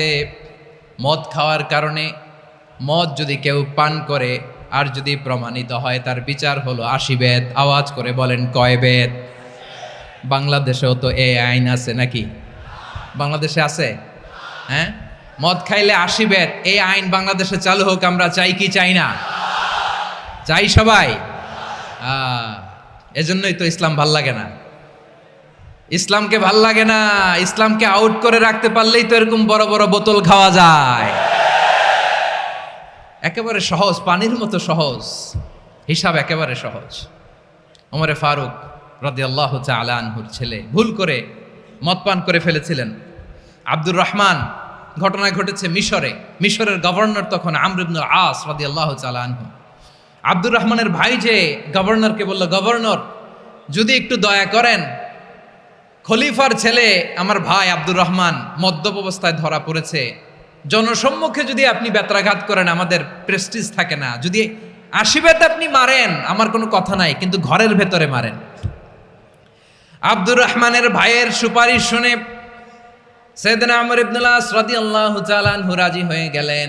ঘরের ভেতরে লোকচক্ষুর আড়ালে 80 বেত তিনি মানলেন। কিন্তু ঘটনাক্রমে এই কথা লুকিয়ে লুকিয়ে ঘরের ভেতরে 80 বেত মারার কথা সাইয়েদনা ওমর ফারুক মদিনা থেকে জানতে পারলেন। মদিনা থেকে তিনি ফরমান জারি করলেন, এই বিচার যেমনটি আমর ইবনুল আস আদায় করেছে, এটা প্রকৃতপক্ষে আদায় হয় নাই। আসো সবাই মদিনায় আসো, আমর ইবনুল আস মদিনায় আসো, আব্দুর রহমানও আসো, সবাই আসো, জনসম্মুখে এই বিচার কার্যকর করতে হবে। সাইয়েদনা ওমর ফারুক মসজিদে নববীর পিলারের মধ্যে নিজের ছেলেকে বাঁধলেন, আবার জনসম্মুখে 80টা বেত তার গায়ের মধ্যে মারলেন। মাজমুয়ে ফাতাওয়া লিবনি তাইমিয়া রাহিমাহুল্লাহ উনি এটা নকল করেছেন। এটা সবচেয়ে বিশুদ্ধ মত। আরো অনেক মত আছে, মারা গেছে কবরের উপর, ওগুলো বাদই দিলাম। কেমন খলিফা ছিলেন, কেমন খলিফা! পশ্চিমারা তোমরা জাস্টিস আমাদেরকে শেখাও, ইনসাফ কারে বলে সুশাসন আমাদেরকে তোমরা শিখাও। ওমর ফারুক রাদিয়াল্লাহু তাআলা আনহু ওই বিচারকে তিনি ধর্তব্য মনে করেন নাই। মদিনাতে এনে আবার জনসম্মুখে আবার 80 বেত মেরেছেন। মিশরে ওমর ফারুক রাদিয়াল্লাহু তাআলা আনহু আমর ইবনুল আসকে গভর্নর করে পাঠালেন। সেখানে আমর ইবনুল আসের ছেলে একটা প্রতিযোগিতায় রানার আপ হয়েছে। এক মিশরি সেখানে চ্যাম্পিয়ন হয়েছে। রানার আপ বুঝতে পেরেছেন তো? রানার আপ সেকেন্ড হয়েছে, এক মিশরি হয়েছে চ্যাম্পিয়ন প্রথম। কিন্তু গভর্নরের ছেলে ও জিততে পারে নাই। ও রাগে ওই মিশরির গায়ের মধ্যে কয়েকটা লাঠি দিয়ে বাড়ি মেরেছে। মিশরি যে মদিনাতে ওমর ফারুকের কাছে বিচার দিলেন, আপনার গভর্নরের ছেলে অন্যায়ভাবে আমার গায়ে হাত তুলেছে। সাইয়েদনা ওমর ফারুক আবার ফরমান জারি করলেন, আসব মদিনাতে আসব। মিশরীকে ডাকলেন। ওই মিশরের গভর্নর আমর ইবনুল আস রাদিয়াল্লাহু তাআলা আনহুকে ডাকলেন, তার ছেলেকেও ডাকলেন। সবাই বসে রইল। আমর ইবনুল আস রাদিয়াল্লাহু তাআলা আনহু মাথা নিচু করে বসে আছেন, লজ্জায় কাচুমাচু। হায় হায়, আজকে আমার ছেলের কারণে আমিরুল মুমিনিন খলিফাতুল মুসলিমিন ওমরে ফারুকের কাছে আমি জনসম্মুখে লজ্জিত হচ্ছি। সাইয়েদনা ওমরে ফারুক বললেন, এই নাও লাঠি, গভর্নরের ছেলে তোমার মাথার মধ্যে যতগুলো বাড়ি মেরেছে আজকে জনসম্মুখে তুমি অতগুলা বাড়ি মারো। মিশরি বলে, থাক, আপনি যে ডেকে আনছেন সবার সামনে এটা বলছেন, এতেই আমি খুশি। আল্লাহু আকবার। আপনার মহানুভবতা দেখে আমি খুশি, আর অপমানের দরকার নাই। ওমরে ফারুক বলে, না, খবরদার, এই কথা মিশরি তুমি বলো না, মারো, যতগুলা বাড়ি মেরেছে মারো। বাধ্য হয়ে মিশরি আমর ইবনুল আসের সামনে ওনার কলিজার টুকরা সন্তানের মাথার মধ্যে বাড়ি মারতে আরম্ভ করলেন। ঠিক যতগুলা বাড়ি গভর্নরের ছেলে আমর ইবনুল আসের ছেলে মিশরির গায়ে মেরেছিল, মাথায় মেরেছিল, মিশরি গুনে গুনে ততটা মারলেন। এই দৃশ্য দেখে ওমরে ফারুক রেগে মেগে আগুন, রাগের চোটে রাগ সামলাতে না পেরে, আর নিজেকে সামলাতে না পেরে মিশরিরে বললেন, ছেলেরে মারা শেষ হয়ে গেলে এবার বাবার টাক মাথার মধ্যে কয়েকটা বাড়ি মার। রাগের চোটে, আউট অফ অ্যাঙ্গার, রাগের চোটে, যে আমার পাঠানো গভর্নর আমর ইবনুল আস তার ছেলেকে কেন আদব তারবিয়া কেন শিক্ষা দিতে পারে না, ছেলেরে মারা হইলে এবার আমর ইবনুল আসের মাথার মধ্যে দুইটা মারো। এটা রাগে বলেছেন, এটা শাস্তি হিসেবে না। সুবহানাল্লাহ পড়ে। তোমরা আমাদেরকে সুশাসন শিখাও, আমাদেরকে সুশাসন শিখাও। বিশ্বনবী বলেন, আদল এটা যেন তেন বিষয় না, এটা দিয়েই মানবিক সমাজ গড়তে হবে। আল্লাহ তাআলা কিয়ামতের কঠিন ময়দানে, যেদিন স্বামী স্ত্রীকে চিনবে না, স্ত্রী স্বামীকে দেখে পালিয়ে যাবে, বন্ধু বন্ধুরে চিনবে না, পীর সাহেব মুরিদরে চিনবে না, মুরিদ পীর সাহেবরে চিনবে না, দলের কর্মী তার নেতারে চিনবে না, নেতা তার কর্মীরে চিনবে না, বন্ধু বন্ধুরে দেখে পালাবে। এই কঠিন মুহূর্তে সূর্যটা মাথার কাছে চলে আসবে, জমিনটা তামার জমিন হবে। আজকের জমিনের মতো নয়, মানুষ ঘর্মাক্ত, ক্লান্ত, শ্রান্ত মাথার মগজগুলো কানের ছিদ্র আর নাকের ছিদ্র দিয়ে বেয়ে বেয়ে পড়বে। বিশ্বনবী ফরমান, কিয়ামতের ওই কঠিন ময়দানে 7 শ্রেণীর ব্যক্তিকে রব্বুল আলামিন তার আরশের নিচে ছায়া দিবেন। তার মধ্যে প্রথম শ্রেণীর ব্যক্তি হলো ইমামুন আদিল। ইমামুন আদিল, ন্যায়পরায়ণ শাসক, যে ইনসাফের সাথে বিচার করে, যে জাস্টিস সমাজে সার্ভ করে, যে সুশাসন নিশ্চিত করে, ওই ইমামুন আদিল। আদিল শব্দটা বুঝছেন না? ইন্নাল্লাহ ইয়া'মুরু বিল আদল, পাইছেন? আদিল। 7 শ্রেণীর ব্যক্তিকে আল্লাহ তাআলা সুশীতল আরশের নিচে ছায়া দিবেন, যেদিন তার দেয়া ছায়া ছাড়া কোনো ছায়া থাকবে না। এর প্রথম হচ্ছে ইমামুন আদিল, ন্যায়পরায়ণ শাসক। চিল্লায় বলেন সুবহানাল্লাহ। আবার বিশ্বনবী বললেন, ইন্নাল মুকসিতিনা ইনদাল্লাহি আলা মানাবিরা মিন নূর আন ইয়ামিনির রহমান। কিয়ামতের দিন যারা ন্যায়পরায়ণ হিসেবে আল্লাহর সামনে দাঁড়াবে, কিয়ামতের দিন রব্বুল আলামিন তার আরশের ডান দিকে ওই ন্যায়পরায়ণ লোকদের জন্য আরশের ডান দিকে একটা নূরের মিম্বারে তাদেরকে বসার সুযোগ করে দিবে। আল্লাহর আরশের ডান দিকে ন্যায়পরায়ণ লোকদের জন্য আল্লাহ তাআলা নূরের মিম্বার বানাবে। 4টে কেন কথা মনে করেছেন? আল আদাল, জাস্টিস। ইন্নাল্লাহা ইয়া'মুরু বিল আদল। আল্লাহ তাআলা এই আদালতের নির্দেশনা দেয়, সুবিচার, সুশাসন। প্রিয় ভাইয়েরা, এটা আমরা বাংলাদেশে চাই কি চাই না? এই যে অরাজকতা, এই যে অন্যায়, এই যে জুলুম, এই যে ইনকনসিস্টেন্সি সমাজের অসঙ্গতির প্রধান কারণ জাস্টিস নাই, সুবিচার নাই, সুশাসন নাই। শেষবারের মতো আওয়াজ করে বলেন তো, আমরা বাংলাদেশে আদল চাই কি চাই না? তাহলে প্রথম নির্দেশনা শেষ। আল্লাহ তাআলা তোমাদেরকে আদলের আদেশ দেন। এরপরে আল্লাহ বললেন, আমি তোমাদেরকে ইহসানের আদেশ দেই। ইন্নাল্লাহা ইয়া'মুরু বিল আদলি ওয়াল ইহসান। আমি তোমাদেরকে যেমনি আদলের নির্দেশনা দেই, তেমনি ভাবে তোমাদেরকে ইহসানের নির্দেশনা দেই। ইহসান, আওয়াজ করে সবাই বলেন তো ইহসান। সবাই বলেননি, সবাই বললে এতটুকু আওয়াজ হবে আমি বিশ্বাস করি না। আওয়াজ করে বলুন আল ইহসান। ইহসান মানে কারো প্রতি সফট হার্টেড হওয়া, মহানুভব হওয়া, অনুগ্রহ পরায়ণ হওয়া, অনুগ্রহশীল হওয়া, একে অপরের প্রতি দয়াদ্র হওয়া।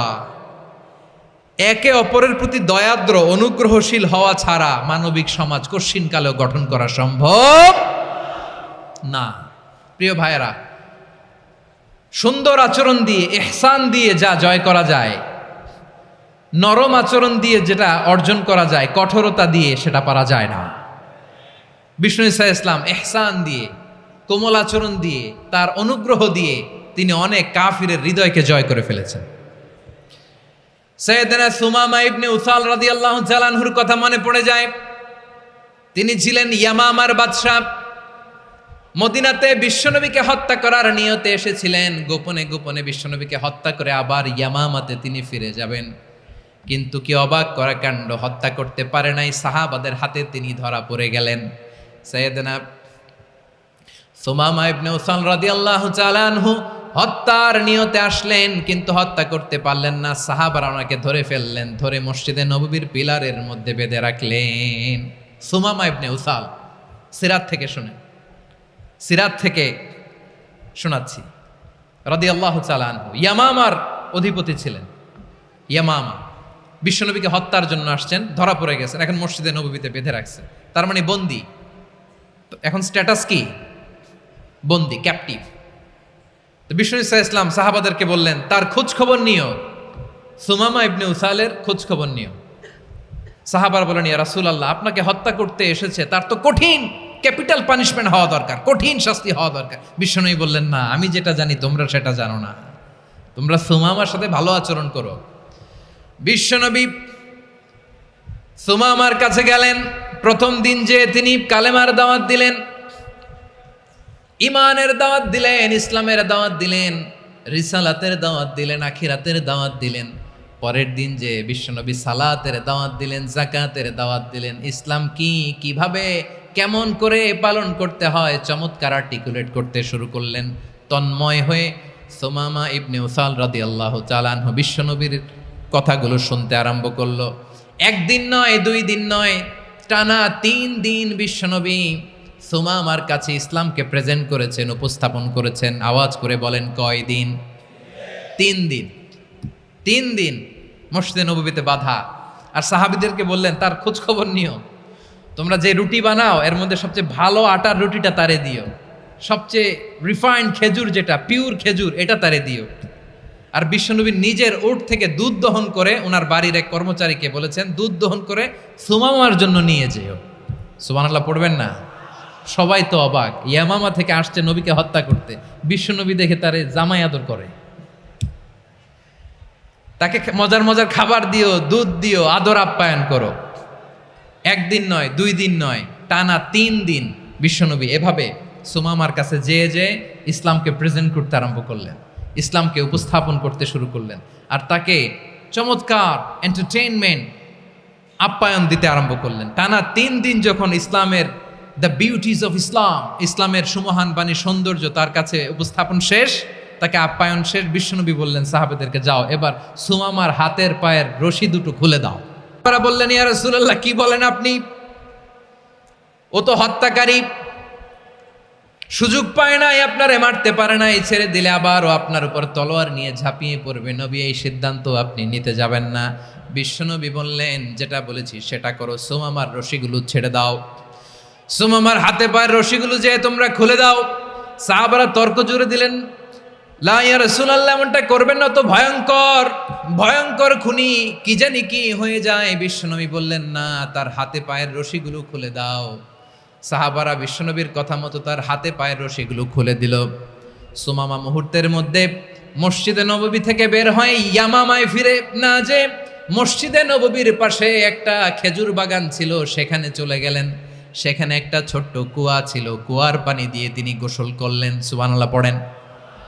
কুয়ার পানি দিয়ে গোসল করে মসজিদে নববীর সামনে এসে বিশ্বনবী এবং সাহাবাদের সামনে দাঁড়িয়ে সাব্বাবা উঁচু করে বললেন, আশহাদু আল্লা ইলাহা ইল্লাল্লাহ ওয়া আশহাদু আন্না মুহাম্মাদান আবদুহু ওয়া রাসূলুহু। আল্লাহু আকবার। আমি সাক্ষ্য দিচ্ছি আল্লাহ ছাড়া কোনো ইলাহ নাই, আর মুহাম্মদ আল্লাহ তাআলার প্রেরিত বান্দা এবং রাসূল। প্রিয় ভাইয়েরা, ইহসান দিয়ে যা জয় করা যায়, কঠোরতা দিয়ে সেটা কঠিনকালেও জয় করা যায় না। আওয়াজ করে বলেন ঠিক কি না? এবার সুমামা দাঁড়িয়ে বলে, ওগো নবী, আমি তো কালিমা পড়ে মুসলমান হয়ে গেলাম, এবার শোনেন, এই মুহূর্তের আগে আপনার চেহারার চাইতে নিকৃষ্ট কোনো চেহারা আমার কাছে ছিল না, কিন্তু শাহাদা পাঠ করার পরে আপনার চেহারার চাইতে উত্তম শ্রেষ্ঠ কোনো চেহারা আমার কাছে আর নাই। ও নবী, আজকের দিনের আগে ইসলাম ধর্মের চেয়ে নিকৃষ্ট অপছন্দনীয় কোনো ধর্ম আমার কাছে ছিল না, কিন্তু এই মুহূর্ত থেকে ইসলামের চেয়ে সেরা শ্রেষ্ঠ পছন্দনীয় কোনো ধর্ম আমার কাছে নাই। নবী গো, আজকের দিনের আগে মদিনার চাইতে অপছন্দনীয় নিকৃষ্ট কোনো শহর আমার কাছে ছিল না, কিন্তু এই মুহূর্তের পর থেকে মদিনার চাইতে কোনো শ্রেষ্ঠ শহর আমার জানা নাই। সে ছিল গমের বড় ডিলার, গম বেচতো। কি বেচতো? তার গম কিনে মক্কার লোকেরা রুটি খাইতো। সে ঘোষণা দিল, আজকে থেকে মক্কাবাসীদের জন্য সব গম আমি হারাম করে দিলাম, মক্কাবাসী এখন না খেয়ে মরে। সুবহানাল্লাহ পড়বেন না? মক্কাবাসী বিশ্বনবীর কাছে আসলেন, এসে বললেন, মুহাম্মদ, আমরা তো তোমার ভাই, তোমার চাচা, তোমার ভাতিজা, তোমার আত্মীয়, তুমি সুমামারে বলো সে যেন আবার গমের সাপ্লাই মক্কার জন্য অনুমতি দিয়ে দেয়। বিশ্বনবীর অনুমতি ক্রমে সুমামা আবার মক্কাতে গম পাঠাতে শুরু করলো। পড়েন সুবহানাল্লাহ। ইহসান, ইহসান দিয়ে আপনি যেটা জয় করতে পারবেন, you can win the heart of your enemies. ইহসান দিয়ে আপনি আপনার শত্রুর হৃদয়কে জয় করতে পারবেন। আওয়াজ করে বলেন ঠিক কি না? এজন্য আল্লাহ বললেন, ওয়া আনফিকু ফি সাবিলিল্লাহি ওয়া লা তুলকু বিআইদিকুম ইলাত তাহলুকা ওয়া আহসিনু ইন্নাল্লাহা ইউহিব্বুল মুহসিনিন। তোমরা আল্লাহর রাস্তায় দান করবে আর নিজেরা নিজেদেরকে ধ্বংসের হাতে ঠেলে দিও না। তোমরা একে অপরের প্রতি ইহসান করবে, কারণ ইহসানকারীদেরকে আল্লাহ বড্ড ভালোবাসেন। সুবহানাল্লাহ পড়েন।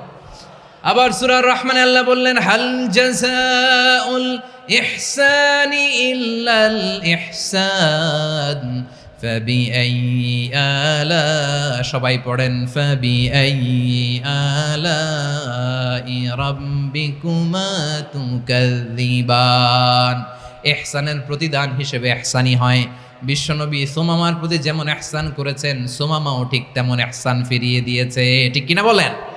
তাহলে এক নম্বরে হচ্ছে আদ, ন্যায় বিচার। দুই নম্বরে সবাই বলেন ইহসান, সদাচরণ। ইহসান দুই ধরনের প্রিয় ভাইরা, ইহসান ফিল ইবাদা, ইহসান ফিল মুআমালা। ইহসান ফিল ইবাদা হচ্ছে একাগ্র অনুভবে ইবাদতে ডুব দেওয়া, এর নাম ইবাদতের ইহসান। সুবহানাল্লাহ পড়ে। বিশ্বনবী বলেন ইহসান মানে কি জানো নাকি? হাদিসে জিবরিলে সাইয়েদনা জিবরিল আলাইহিস সালাম বিশ্বনবীকে বললেন, আখবিরনি আনিল ইহসান। নবী আমাদেরকে বলেন ইহসান মানে কি? বিশ্বনবী বললেন, আনতা আবুদাল্লাহা কাআন্নাকা তারাহু ফাইন লাম তাকুন তারাহু ফাইন্নাহু ইয়ারাক। ইহসান মানে হলো এমন ভাবে তুমি আল্লাহর সামনে নিজেকে উজাড় করে ইবাদত করবে, তুমি ভাববে তুমি আল্লাহকে দেখতে পাচ্ছ। আর এটা যদি ভাবা তোমার জন্য কঠিন হয়ে যায়, অন্তত এতটুকু তুমি ভাববা যে আল্লাহ তোমাকে দেখতে পাচ্ছেন। ঠিক কিনা বলেন? ও আমার বীর চট্টলার ভাইয়েরা, কেউ যেটা দেখে না সেটা দেখে কে? এই বিশ্বাস হৃদয়ের মধ্যে আছে? নামাজে যখন দাঁড়ান এই ফিলিংসটা আনা যাবে? হ্যাঁ, এশার সালাত তো এখনো হয় নাই না? আলোচনা শেষে এশার সালাত এখানে অনুষ্ঠিত হবে, তাই না? আচ্ছা বলুন তো, আমরা এশার সালাত পর্যন্ত বেঁচে থাকবো এই গ্যারান্টি আছে কার কার? হাত তোলেন। কয়েকজন হাত তুলছে পেছনে, না বুঝে তুলে ফেলছে। এশা পর্যন্ত যে আমরা হায়াত পাবো কোনো গ্যারান্টি আছে? সবাই আওয়াজ করে বলেন, গ্যারান্টি আছে? গ্যারান্টি নাই। এই জন্য বিষ্ণু ইসলাম বলেছে, এমন ভাবে নামাজে দাঁড়াও, ইবাদত করো, মনে করো হতে পারে এটাই আমার জীবনের শেষ নামাজ। পারফর্ম দ্য সালাহ as if this is your last and final prayer. এমন ভাবে সালাতে দাঁড়াও, ভাবো হতে পারে এটাই তোমার জীবনের শেষ নামাজ। এমন ভাবে নামাজে দাঁড়াও, ভাবো এটাই শেষ নামাজ। তাহলে নামাজে একাগ্রতা বাড়ায় দিবে কে? ফলে ইবাদতের ইহসান আমাদের অর্জিত হবে। আর মুআমালাতে ইহসান হলো, বিশ্বনবী বলেন, ইন্নাল্লাহা তাবারাকা ওয়া তাআলা কাতাবাল ইহসানা আলা কুল্লি শাই ফাইদা কাতালতুম ফাআহসিনুল কিতলা ওয়া ইযা যাবাহতুম ফাআহসিনুয যাবহা ওয়ালিয়ুহিদ্দা আহাদুকুম শাফরাতাহু ওয়ালিয়ুরিহ যাবিহাতাহু। ইহসান দুই ধরনের, আওয়াজ করে বলতে হবে কয় ধরনের? সবাই বলুন আওয়াজ করে, কয় ধরনের? একটা হচ্ছে ইহসান ফিল ইবাদা, ইবাদতে ইহসান। ইবাদতে ইহসান কি? একাগ্র অনুভব দিয়ে ইবাদত করা, মন প্রাণ দিয়ে ইবাদত করা। আর মুআমালাতে ইহসান কি? সব কাজে, দৈনন্দিন কাজে, কর্মে, সামাজিক অ্যাক্টিভিটিতে কোমলতা প্রদর্শন করা, অনুগ্রহের সাথে সবকিছু করা। আল্লাহ তাআলা ইন্নাল্লাহা তাবারাকা ওয়া তাআলা কাতাবাল ইহসান আলা কুল্লি শাই, তিনি সব কিছুর ব্যাপারে ইহসানকে আবশ্যক করেছেন, সব কিছুতে। মুমিনের সব কাজে ইহসানের পরশ থাকবে। ওয়া ইযা কাতালতুম ফাহসিনুল কিতলা, বিষ্ণুই বলেন তুমি যখন কাউকে হত্যা করো ইহসানের সাথে করো। সুবহানাল্লাহ পড়বেন না? যখন হত্যা করো তখনও ইহসানের সাথে। আচ্ছা হত্যা করবো আবার ইহসান আসবে করতে করে, তো মেরেই ফেলবো আমি। আল্লাহ, ও ভাই একজন খুন করেছে, খুনি, রাষ্ট্রীয় আইনে তার শাস্তি হয়েছে ডেথ পেনাল্টি, মৃত্যুদণ্ড।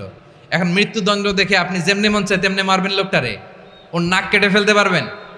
ওর কান কাটতে পারবেন? ওর চোখ উপড়ে ফেলতে পারবেন আপনি? যেমন মন চায় তার অঙ্গহানি করা যাবে না। ইহসানের সাথে তাকে হত্যা করো। সুবহানাল্লাহ, this is Islam, this is the true essence of Islam. ওয়া ইযা যাবাহতুম ফাহসিনুয যাবহা, যখন জবাই করবে তখনও ইহসানের সাথে জবাই করো। করব জবাই, ওইখানেও নাকি ইহসান। আচ্ছা কুরবানির দিন আমরা পশুগুলোরে কি করি বলেন সবাই আওয়াজ করে? জবাই। জবাই মানে তো এটার মেরেই ফেলতেছি, একটু পরে তো টুকরো টুকরো করে গোশতগুলো খাবো, এটা তো খাবো, এটা তো মেরেই ফেলবে। বিষ্ণু বলে না, জবাইয়ের মধ্যেও মুমিনের জবের ভেতরেও ইহসানের পরশ থাকা চাই।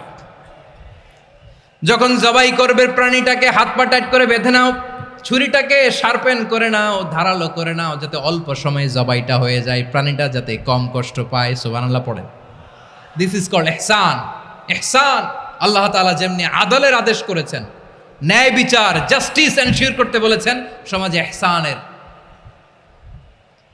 ব্যবহার, ইহসানের অনুশীলন তিনি করতে বলেছেন। এজন্য মুমিনের প্রতিটি কাজে, আমার চট্টগ্রামের ভাইয়েরা আমার দিকে তাকান, খেয়াল করে শুনুন, মুমিন জীবনের প্রতিটি কাজে ইহসানের পরশ থাকা চাই।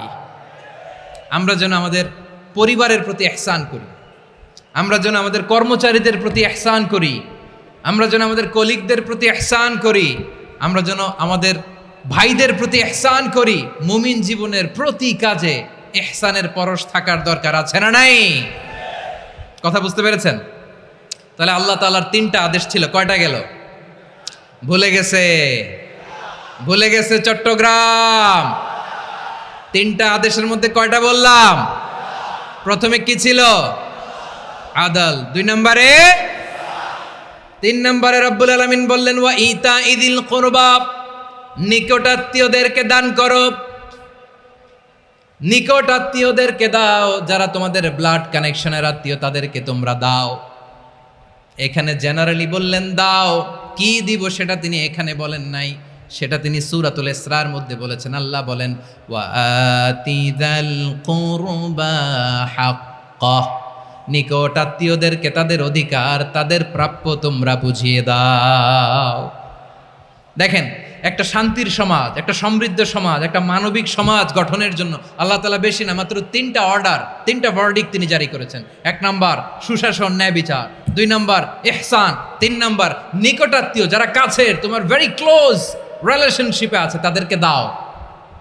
দাও, দিলে বাড়িয়ে দেয় কে? অনেকে দিতে চায় না, কৃপণতা করে। দিলে বাড়ায় দেয় কে? ও মিয়া, মদিনার মধ্যে সবচাইতে গরিব সাহাবী ছিল বেলাল রাদিয়াল্লাহু তাআলা আনহু। ওনার এন্টায়ার অ্যাসেট, সম্পদের পরিমাণ কতদূর জানেন? একটা লুঙ্গি। বেলাল রাদিয়াল্লাহু তাআলা আনহু, ওনার টোটাল ওয়েলথের এস্টিমেশন হচ্ছে মাত্র একটা লুঙ্গি। একটা লুঙ্গি, টোটাল ওয়েলথ এস্টিমেশন, টোটাল সম্পদের পরিমাণ বেলাল রাদিয়াল্লাহু তাআলা আনহুর কি ছিল? কথা বোঝে নাই বোধহয়, কি ছিল? ওই বেলাল রাদিয়াল্লাহু তাআলা আনহুকে বিষ্ণু ইসলাম বলেছেন আনফিক ইয়া বেলাল, ও বেলাল তুমিও দাও। ওয়ালা তাখশা মিন যিল আরশি ইখলালা, আরশের অধিপতির তো কোনো ঘাটতি নাই, তুমি দিলে ওই আল্লাহ তোমারে বাড়ায় দিবে। এজন্য আমার প্রিয় ভাইয়েরা, দিলে কমে না, দিলে বাড়ে। অনেকে ধরে রাখে, নতুন কিছু নিতে পারে না, হাত দিয়ে যেটা ধরে রেখেছেন এটা দিয়ে দেন, বড় একটা ধরার সুযোগ পাবেন। জোরে বলেন ঠিক কিনা? ধরেন 5 কেজি ওজনের একটা ধরে রাখছেন, এখন 10, এটা না ছাড়লে 10 কেজি ধরতে পারবেন আপনি? আচ্ছা, 10 কেজির জিনিস একটা আছে হাতে, ওইটা যদি ছেড়ে দেন তাইলেই না 15 কেজি ধরতে পারবেন? কথা বলেন ঠিক কিনা? তাহলে দিলে বাড়িয়ে দেয় কে? রব্বুল আলামিন বললেন 3 নাম্বার আদেশ হলো তোমাদের প্রতি সমাজটারে কেমন করে মানবিক সমাজ, সুন্দর সমাজ গড়বা। 3 নাম্বার আদেশ হলো ওয়াতিদাল কুরবা হাক্কা, নিকটাত্মীয়দেরকে তাদের প্রাপ্য বুঝিয়ে দাও। এই নিকটাত্মীয়দেরকে তাদের অধিকার বুঝিয়ে দেওয়া, প্রাপ্য বুঝিয়ে দেওয়াতে আমাদের গাফলতি আছে না নাই? চট্টগ্রামে নাই? মাশাআল্লাহ আছে, আছে। অনেকে দেখবেন অনেক আল্লাহওয়ালা, তাহাজ্জুদ গুজার, সেজদা দিতে দিতে কপালে কালো দাগ ফেলে দিছে, সে তার বোনের হকটা আদায় করে নাই। আছে না নাই? হ্যাঁ, এখানেও আছে। সর্বনাশ। অনেক বড় হাজী সাহেব, বিশাল লম্বা দাড়ি, ছেলেরে সব দিয়ে দিছে, মেয়েরে কিছু দেয় নাই, মেয়ের হক আদায় করে নাই। আছে না নাই? এই হাজী সাহেবেরা, এই আল্লাহওয়ালারা কিয়ামতের ময়দানে আটকে যাবে। আপনি অন্যের অধিকার নষ্ট করেছেন, তাদের রাইটসকে ভায়োলেট করেছেন। এজন্য আল্লাহ তাআলা বলেন, কারো অধিকার যদি কেউ নষ্ট করে, ওই সমাজটা মানবিক সমাজ কঠিনকালেও হতে পারে না। এজন্য 3 নম্বর আল্লাহ বললেন ওয়া ইতা ইদিল কুরবা, নিকটাত্মীয়দেরকে দাও। কি দিবা? তাদের অধিকার দিয়ে দাও। বোনের অধিকার বুঝিয়ে দাও, মেয়ের অধিকার বুঝিয়ে দাও, ফুফুর অধিকার বুঝিয়ে দাও। দেখবেন অনেক মায়েরা ছেলের পাতে মুরগির রান দেয়, মেয়ের পাতে দেয় মুরগির ঠ্যাং। এরকম আছে না নাই? ছেলেরা কি দেয়? মুরগির। মেয়ের পাতে কি দেয়? তো মেয়ের কি মুরগির রান খেতে মনে চায় না? মনে চায় না? এমনটা করা যাবে না। নিকটাত্মীয়দেরকে অধিকার দিয়ে দাও, নিকটাত্মীয়ের সাথে সুসম্পর্ক রাখো। আদেশটা কার? এজন্য প্রিয় ভাইয়েরা, জীবনে যদি বারাকা অর্জন করতে চান, নিকটাত্মীয়দের সাথে সুসম্পর্ক রাখতে হবে, তাদের জন্য উপহার পাঠাতে হবে। বিশ্বনবী বলেন লা ইয়াদখুলুল জান্নাতা কাতে, যে ব্যক্তি আত্মীয়তার সম্পর্ককে ছিন্ন করে দেয়, সে কশিনকালেও আল্লাহর জান্নাতে ঢুকবে না। আপনি কি এটারে সহজ হাদিস মনে করছেন? এটা সহজ কথা? আপনি ভাবছেন আপনার নামাজ আপনারে বাঁচাতে পারবে, আপনার রোজা বাঁচাতে পারবে, আপনার তাহাজ্জুদ আপনারে বাঁচাতে পারবে? আপনি অধিকার নষ্ট করলে কিছুই আপনারে বাঁচাতে পারবে না। এজন্য নিকট আত্মীয়দেরকে দিতে হবে বেশি বেশি। বিশ্বনবী বলেন ইন্না সাদাকাতা আলাল মিসকিনি সাদাকা ওয়া আলা যির রাহিমি ইসনাতান সাদাকাতুন ওয়া সিলা। মিসকিন রে দান করলে শুধু দানের সওয়াব হয়, নিকট আত্মীয়কে দান করলে 2টার সওয়াব হয়, সাদাকার সওয়াব হয়, আবার আত্মীয়তার বন্ধন অটুট রাখার সওয়াব হয়ে যায়। আবার বিশ্বনবী বললেন মান সাররাহু আইয়ুবসাতা লাহু ফি রিজকিহি ওয়া ইউনসা লাহু ফি আসারিহি ফালইয়াসিল রাহিমা। যে ব্যক্তি তার রিজিকের প্রশস্ততা চায় আর হায়াতে বরকত চায়, সে যেন তার আত্মীয়ের সাথে সুসম্পর্ক রাখে। আমার প্রিয় চট্টলার ভাইয়েরা, আমাদের রিজিক বাড়ুক, এটা আমরা চাই কি চাই না? সবাই চান? হ্যাঁ, আমাদের রিজিকে প্রশস্ততা আসুক, চাই কি চাই না? আমাদের হায়াতে বরকত আসুক, আমরা চাই কি চাই না? এই 2টা যদি চান, তাহলে নিকটাত্মীয়দের সাথে সুসম্পর্ক রাখবেন, পারবেন? তাহলে সমাজটারে মানবিক সমাজ বানায় দিবে কে? 3টা আদেশ চলে গেল। কয়টা? আওয়াজ করে বলেন। 1 নম্বরে কি ছিল? 2 নম্বরে, 3 নম্বরে নিকটাত্মীয়দেরকে দান। আপনাদেরকে আরো শোনার আগ্রহ আছে? আপনাদের মনোযোগ আছে না গেছে? কষ্ট হচ্ছে না? মাশাআল্লাহ, মাশাআল্লাহ। তাকবীর পড়ুন, লিল্লাহে তাকবীর। আমার প্রিয় ভাইয়েরা, আল্লাহ তাআলা 3টা জিনিসের যেমনি আদেশ করেছেন, অনুরূপভাবে 3টা বিষয় তিনি বারণ করেছেন, নিষেধ করেছেন। ওগুলোর কাছেও যাওয়া যাবে। শুনবেন। রাব্বুল আলামিন বলেন ওয়ায়ানহা আনিল ফাহশাই ওয়াল মুনকারি ওয়াল বাগি। আমি যেমনি 3টি বিষয়ে আদেশ করলাম, অনুরূপভাবে 3টি বিষয়ে বারণ করলাম, নিষেধ করলাম। আমার 1 নাম্বার নিষেধাজ্ঞা হলো অশ্লীলতার প্রতি। ফাহশা, ওয়ায়ানহা আনিল ফাহশা, আল্লাহ তাআলা অশ্লীলতাকে নিষেধ করেছেন। কোন জিনিসকে? সবাই বলুন, কোন জিনিসকে? যত ধরনের, যত টাইপের, যত ক্যাটাগরির অশ্লীলতা হতে পারে সব অশ্লীলতাকে হারাম করেছেন কে? ফাহশা মানে কি? কথায়, কাজে, আচরণে, কমেন্ট, ফেসবুকের কমেন্টসে যত ধরনের নোংরামো আছে, যত ধরনের অশ্লীলতা আছে, এটাকে আরবিতে বলে ফাহশা। এটাকে কি বলে? রাব্বুল আলামিন বলেন, কুল ইন্নামা হাররামা রাব্বিয়াল ফাওয়াহিশা মা যাহারা মিনহা ওয়া মা বাতান।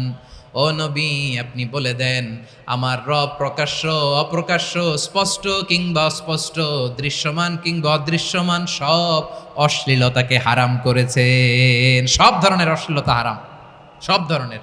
আল্লাহ তাআলা আমাদেরকে অশ্লীলতা থেকে বাঁচান, অশ্লীলতা থেকে তিনি আমাদেরকে হেফাজত করুক, পড়েন আমিন। এবার বলেন, আমাদের সমাজে অশ্লীলতা আছে না নাই? চট্টগ্রামে নাই?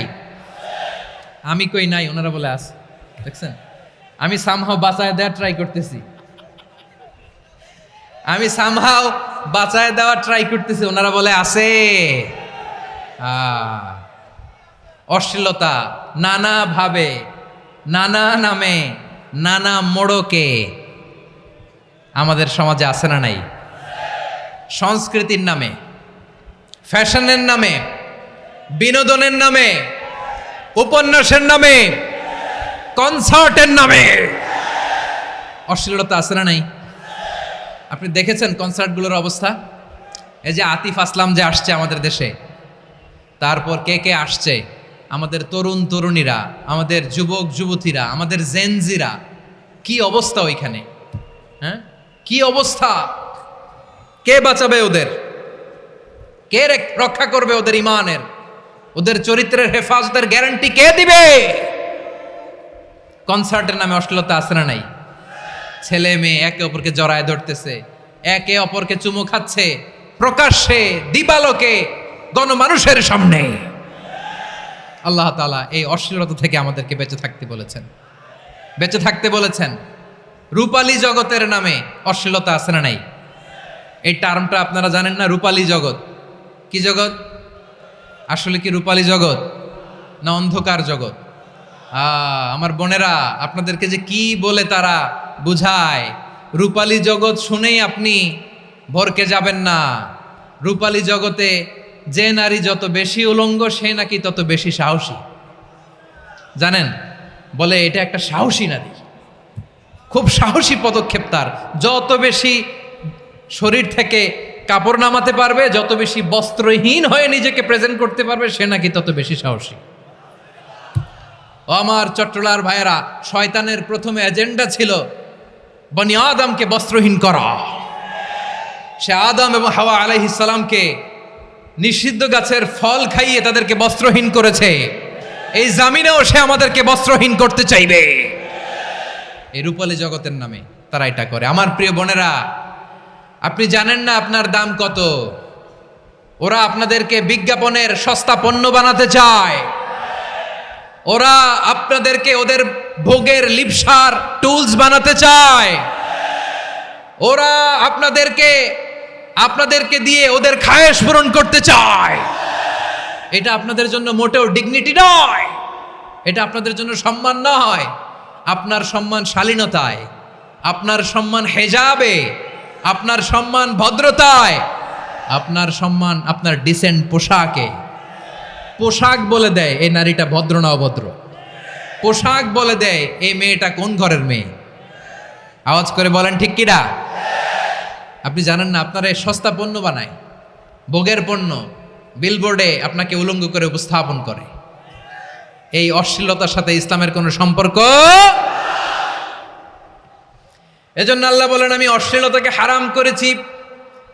অশ্লীলতাকে হারাম করার প্রথম কারণ হলো এর মাধ্যমে মানবতাকে অপমানিত করা হয়। কারণ মানুষের সম্মান মানুষের পোশাকে। মানুষ যখন পোশাকহীন হয়ে যায়, বস্ত্রহীন হয়ে যায়, তার সম্মান কমে যায়, ঠিক কিনা? অশ্লীলতাকে হারাম করার প্রথম কারণ হচ্ছে মানুষ মানুষকে অপমান করে। একটা নারী, সে তো সম্মানিত, নারী যে কত সম্মানিত নারীরা এটা বুঝেই নাই। বিশ্বনবী বলেন, আর দুনিয়া কুল্লুহা মাতা ওয়া খায়রু মাতা'আদ দুনিয়া আল মারআতুস সালিহা। আমার বোনেরা, 5টা প্যান্ডেলে আপনারা এলইডিতে আমার আলোচনা শুনছেন, আমি জানি। আপনাদের এই গর্ভ যে কত দামি আপনি জানেন না। আপনার পেট থেকেই আসবে আগামী দিনের সালাহুদ্দিন আল আইয়ুবী। আপনার পেট থেকেই আসবে অনাগত দিনের ইমাম মাহদী আল মুনতাদর। আপনার পেট থেকেই আসবে অনাগত দিনের ফয়সাল, ওয়াসিম, মুগ্ধ, আবু সাইদের মতো বীর যোদ্ধা।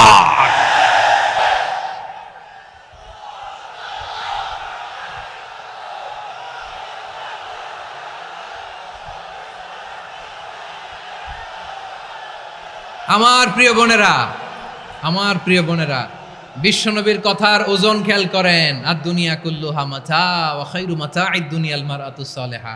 দুনিয়ার সবকিছুই অ্যাসেট, এর মধ্যে সবচেয়ে দামি অ্যাসেট নেককার নারী। আপনার গর্ভ যে কত দামি আপনি জানেন না। নিজের সময়টাকে কাজে লাগান, কোরআন পড়েন, সুন্নাহ পড়েন। আপনার অনেক দায়িত্ব ঘরে। You are the MD of your family. একটা family it's a very big institution. পরিবার একটা অনেক বড় প্রতিষ্ঠান।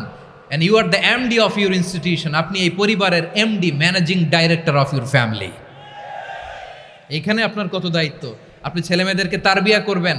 আপনি আপনার স্বামীর জন্য ঘরটারে জান্নাতের নীর বানাবেন। আপনার জন্য জান্নাতের ডুপ্লেক্স বাড়ি ওইখানে তৈরি করে রাখবে কে?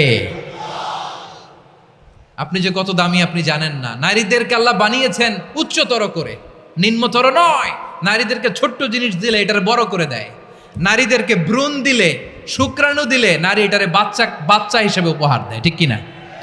বিয়ের মাধ্যমে স্বামী যখন তার শুক্রাণু তার স্ত্রীকে উপহার দেয়, স্ত্রী রিটার্নে কি উপহার দেয়? ফুল ফর্ম বেবি, মানব সন্তান।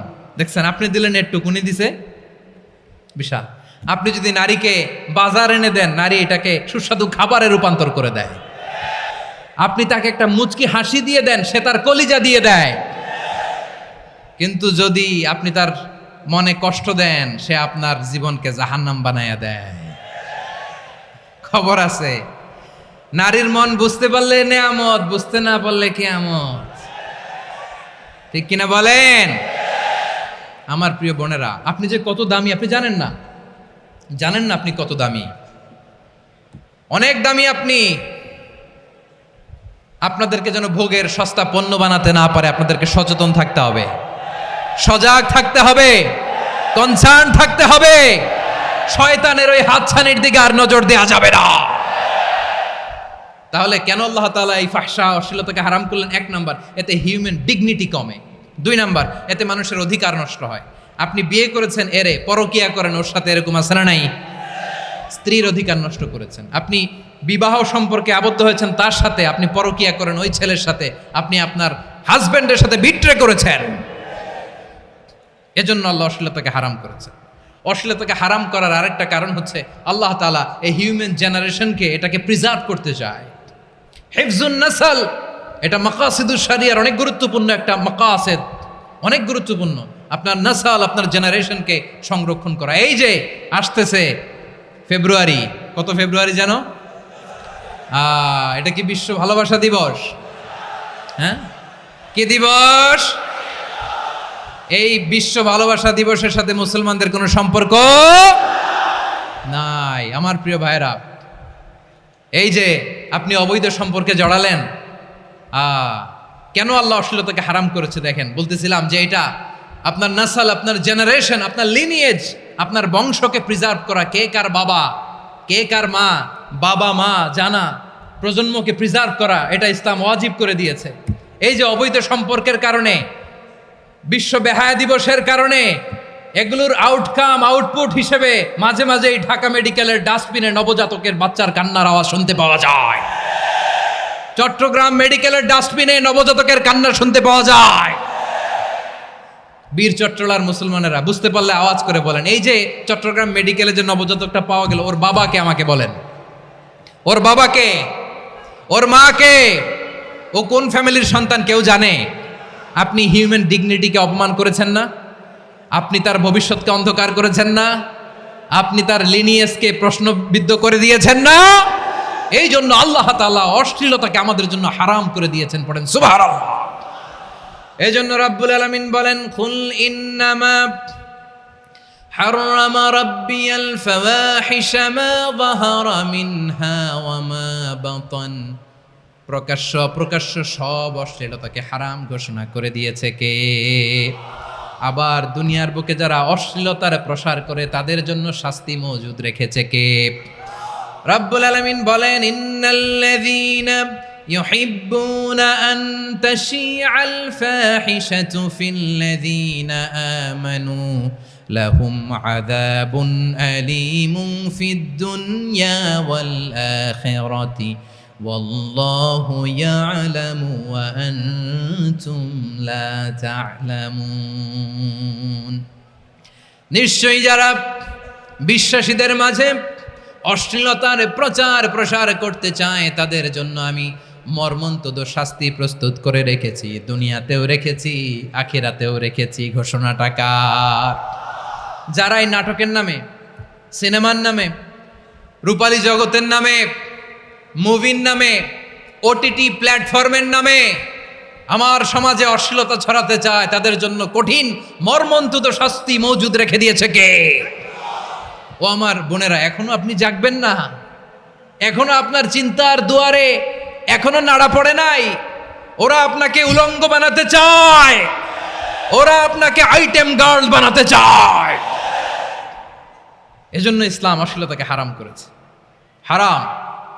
ইসলাম বলেছে যোজন যোজন দূরে থাকো, ওরা বলে না কাছে আসো, কাছে আসার গল্প, ক্লোজ আপ ওয়ান, কাছে আসার গল্প আছে না নাই? চট্টগ্রামে তো এগুলো নাই মাশাআল্লাহ। হ্যাঁ, এখানেও আছে ক্লোজ আপ ওয়ান, কাছে আসার গল্প। আল্লাহ বলেন ওয়ালা তাকরাবুজ জিনা, কাছেও এসো না, জিনা থেকে যোজন যোজন কিলো দূরে থাকো, ওরা বলে কাছে আসার গল্প। আমার বীর চট্টলার ভাইয়েরা, কাছে আসতে হলে আমরা কোরআনের কাছে আসব, কাছে আসতে হলে নবীর কাছে আসব, কাছে আসার গল্প হবে আমার রবের কাছে আসার গল্প। চিল্লায় বলো ঠিক কিনা?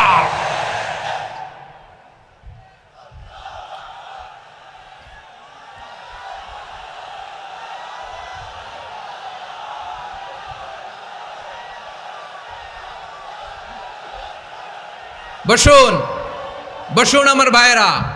তাহলে অশ্লীলতার সাথে আমাদের কোনো সম্পর্ক? সবাই বলতে পারেননি, আওয়াজ করে বলুন, অশ্লীলতার সাথে আমাদের কোনো সম্পর্ক? আমরা এই সমস্ত ক্লোজ আপ ওয়ান, কাছে আসার গল্পের প্রোগ্রামে যাব? আমরা কোন ধরনের অশ্লীল কন্টেন্ট সোশ্যাল মিডিয়ায়, টিভিতে দেখব?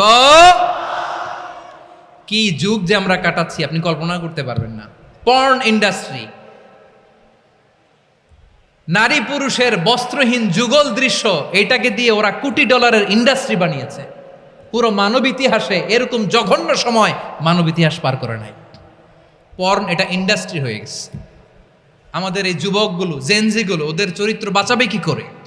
কেমন করে হেফাজত করবে ওদের এই মূল্যবান চরিত্র? আমার প্রিয় ভাইয়েরা, এই অশ্লীলতার দ্য লেটেস্ট ভার্সন হচ্ছে LGBTQ, শরীফ থেকে শরীফা। শুনছেন আপনারা? দেখতে পুরুষ, আসলেই পুরুষ, সুস্থ একজন পুরুষ, 4 সন্তানের বাবা, বলে আমি মনে মনে নারী। দেখতে নারী, সুস্থ নারী, আসলেই সে দিব্যি একজন নারী, বলে আমি মনে মনে পুরুষ। সবচেয়ে ভয়ঙ্কর অশ্লীলতার সবচাইতে লেটেস্ট ভার্সন হচ্ছে এই ট্রান্সজেন্ডারিজম। সুস্থ পুরুষ তার বায়োলজিক্যাল গ্রোথকে হরমোন দিয়ে স্টপ করে দিয়ে সে সার্জারি করে নারী হতে চায়, সুস্থ নারী পুরুষ হতে চায়। পুরুষ পুরুষের প্রতি সেক্সুয়ালি আকর্ষণ বোধ করে। এটা লূত আলাইহিস সালামের কওমের মধ্যে ছিল। এটাকেও আল্লাহ কোরআনে ফাহিশা বলেছেন।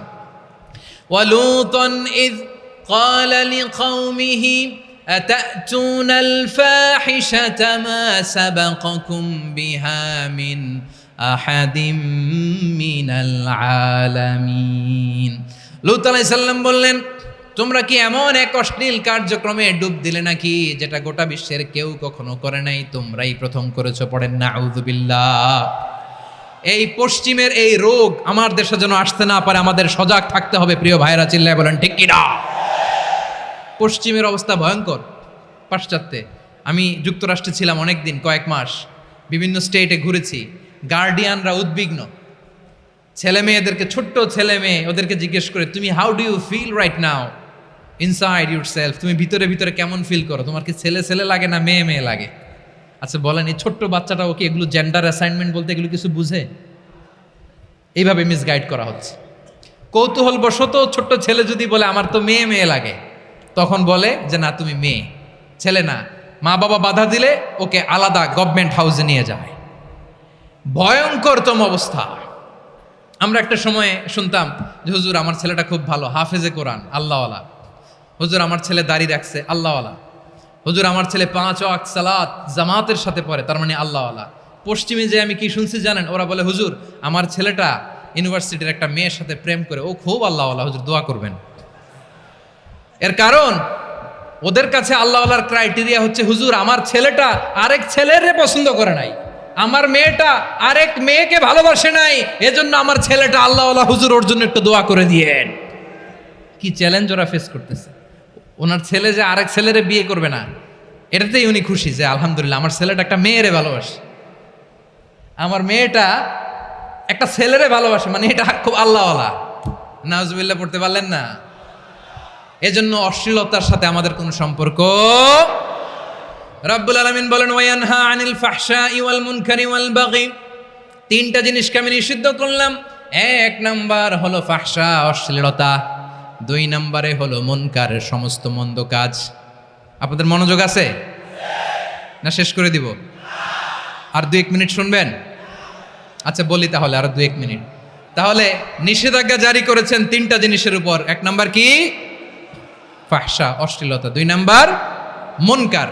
মুনকার মানে হচ্ছে যত মন্দ কাজ, খারাপ কাজ, বাজে কাজ, এটার বলে মুনকার। এটার কি বলে? আপনারা পড়ছেন না তা'মুরুনা বিল মা'রুফি ওয়া তানহাউনা আনিল মুনকার। ভালো কাজের আদেশ, সৎ কাজের আদেশ, অসৎ কাজের নিষেধ। মুনকার, মুনকার হচ্ছে মানুষের স্বাভাবিক বিবেকবোধ যেটাকে খারাপ বলে, ওইটাই মুনকার। পৃথিবীর সব আসমানি গ্রন্থ যেটাকে খারাপ বলেছে, মানুষের স্বাভাবিক বিবেকবোধ যেটাকে খারাপ বলেছে, এগুলো সব মুনকার। যেমন ইফটিজিং, এটা কি ভালো না খারাপ?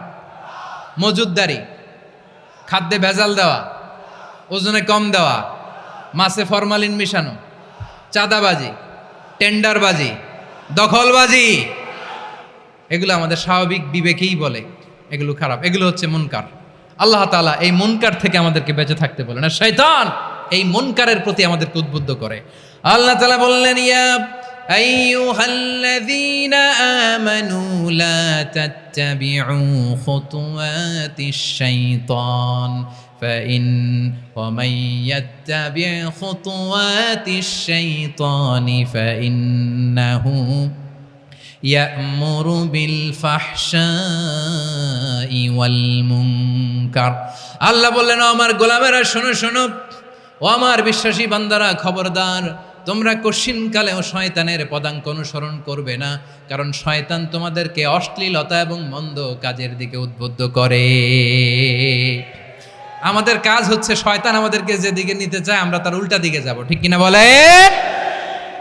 শয়তান এই মন্দ কাজকে আমাদের কাছে বিউটিফাই করে, চাকচিক্যময় করে আমাদের সামনে উপস্থাপন করে। এজন্য আল্লাহ বলেন মুনকারকে থামাতে হবে, মুনকার প্রতিরোধ করতে হবে। মুনকার প্রতিরোধের দায়িত্ব শুধু আমাদের নাকি? শুধু আপনার খতিব সাহেবের, ইমাম সাহেবের, নাকি মুসলিম উম্মার সবার? আওয়াজ করে বলুন, মুনকার, অসৎ কাজ প্রতিরোধের দায়িত্ব কার? রাব্বুল আলামিন বলেন কুনতুম খায়রা উম্মাতিন উখরিজাত লিন-নাসি তা'মুরুনা বিল মা'রুফি ওয়া তানহাউনা আনিল মুনকার। তোমাদেরকে শ্রেষ্ঠ জাতি করে জমিনের মধ্যে আবির্ভূত করা হয়েছে, যাতে করে তোমরা জমিনের ভেতরে সৎ কাজের আদেশ করতে পারো আর অসৎ কাজের নিষেধ করতে পারো। উম্মাহ কুনতুম খায়রা, তাহলে গোটা উম্মার দায়িত্ব, এটা বুঝতে পারছেন তো? আচ্ছা আরো নিচে আসেন। এরপরে আল্লাহ বললেন শুধু উম্মাহ না, এই জমিনের রাজত্ব আমি যাদের হাতে দেই, এই জমিনের মালিক আমি যাদেরকে বানিয়ে দেই, যাদেরকে আমি সরকারের দায়িত্ব দেই, তাদেরকেও মুনকার প্রতিরোধের দায়িত্ব দিয়েছে কে?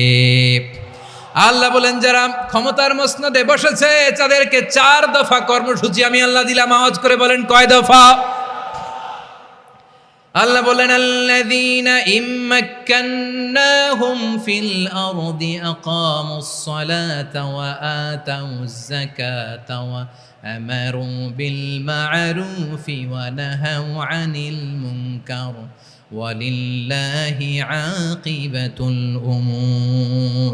যারা এই জমিনের উত্তরাধিকার হয়েছে তারা 4 দফা কর্মসূচি নিয়ে সামনে আগাবা। সালাত কায়েম করবা, যাকাত আদায় করবা, সৎ কাজের আদেশ দিবা, অসৎ কাজ থেকে মুনকার প্রতিরোধ করবা। আদেশটা কার? আমার প্রিয় চট্টলার ভাইরা, পুরো উম্মার দায়িত্ব মুনকার প্রতিরোধ করা, সরকার প্রধানের দায়িত্ব মুনকার প্রতিরোধ করা। এরপর আল্লাহ বলেন প্রতিটা ফ্যামিলির যিনি প্রধান সিইও বাবা, প্রত্যেক বাবারও দায়িত্ব এই মুনকার প্রতিরোধ করা। আওয়াজ করে বলেন ঠিক কিনা? যেমনটি সাইয়েদনা লুকমান আলাইহিস সালাম ওনার কলিজার টুকরা সন্তানকে আদেশ করেছেন, ইয়া বুনাইয়া আকিমিস সালাতা ওয়া'মুর বিল মা'রুফি ওয়ানহা আনিল মুনকার। পড়েন সুবহানাল্লাহ। বাবা ছেলেকে সবক দিচ্ছে। কে সবক দিচ্ছে? কাকে? লুকমান আলাইহিস সালাম ছেলেকে বলতেছে, ওরে আমার কলিজার টুকরা সন্তান, ওরে আমার বাছা, নামাজ কায়েম করবা, সৎ কাজের আদেশ দিবা, আর মুনকার প্রতিরোধ করবা, অসৎ কাজ সমাজ থেকে খারাপ কাজকে ঝেঁটে বিদায় করে দিবা। তাহলে দেখেন আমি স্টেপ বাই স্টেপ নামলাম। পুরা উম্মার দায়িত্ব, জমিনের উত্তরাধিকারী আল্লাহ যাদেরকে বানিয়েছেন সরকার, তাদের দায়িত্ব, প্রতিটি ফ্যামিলির প্রধানের দায়িত্ব। এরপরে বিশ্বনবী বলেন সচেতন প্রতিটি মুসলিমের দায়িত্ব সমাজ থেকে মুনকারকে উৎখাত করা। বিশ্বনবী বলেছেন মান রাআ মিনকুম মুনকারান ফালিয়ুগাইয়িরহু বিয়াদিহি ফাইন লাম ইয়াস্তাতি ফাবিলিসানিহি ওয়া ইন লাম ইয়াস্তাতি ফাবিকলবিহি ওয়া যালিকা আযআফুল ঈমান। সমাজে যে মুনকার দেখবে, খারাপ কাজ দেখবে, সেজন্য হাত দিয়ে সেটাকে থামায়। কি দিয়ে? আপনাদের তো হাত নাই না? হাত আছে, হাত আছে। ওরা যেই হাত দিয়ে অন্যায় করে ওইটা প্রতিরোধের জন্য আমাদেরও হাত আছে না নাই? থামাতে হবে, থামাতে হবে।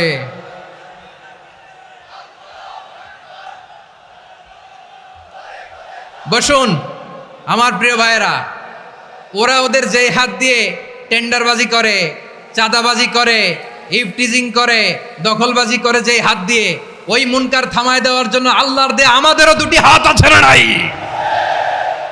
আমাদেরও হাত আছে।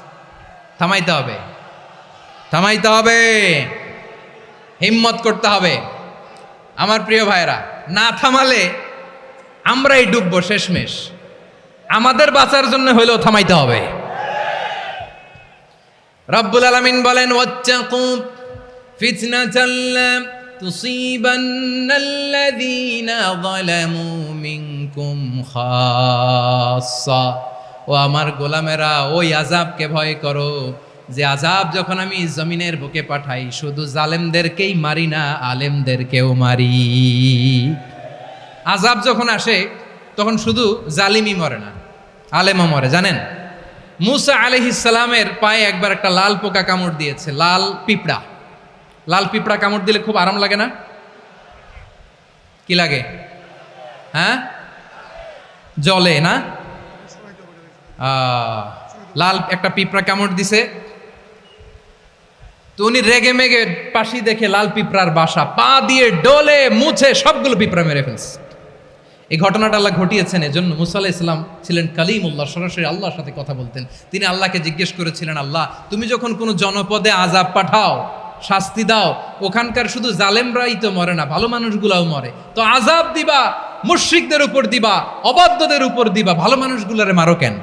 আল্লাহ বললেন, মুসা তোমার যে কামড় দিছিল পায়ের মধ্যে পিঁপড়া, কয়টা পিঁপড়া? জোরে বলেন। একটা পিঁপড়া, তো সবগুলারে মারলা কেন? রেগে মেগে পুরো পিঁপড়ার বাসা ভেঙে ম্যাসাকার করলা কেন? এই মুসা, আমি যখন অ্যাকশনে যাই, আমি যখন শাস্তি দেই, তখন এত বাস বিচার করা হয় না, বাস বিচার করা যায় না। যখন অ্যাকশনে যাওয়া হয় ওইটা ডাইরেক্ট অ্যাকশন হয়ে যায়। চিল্লায় বলো ঠিক কিনা? এজন্য আমাদের বাঁচার জন্য হলেও এই পাপ থামাতে হবে, এই শয়তানের অট্টহাসি থামাতে হবে, অন্যায় অপরাধ সমাজ থেকে আমাদের থামাতে হবে। কারণ আযাব আসলে ওরাও মরবে, আমরাও মরব। একটা জাহাজ 2 তলা, আপনি আছেন 2য় তলায়, শুনতেছেন? শুনতেছেন? জাহাজ কয় তলা? আপনি কোন তলায়? 2য় তলায়। নিচের তলার কিছু লোক জাহাজের তলা ছিদ্র করতে আরম্ভ করছে। কি ছিদ্র করতেছে? আচ্ছা, জাহাজের তলা ছিদ্র করলে তলা দিয়ে কি ঢুকে?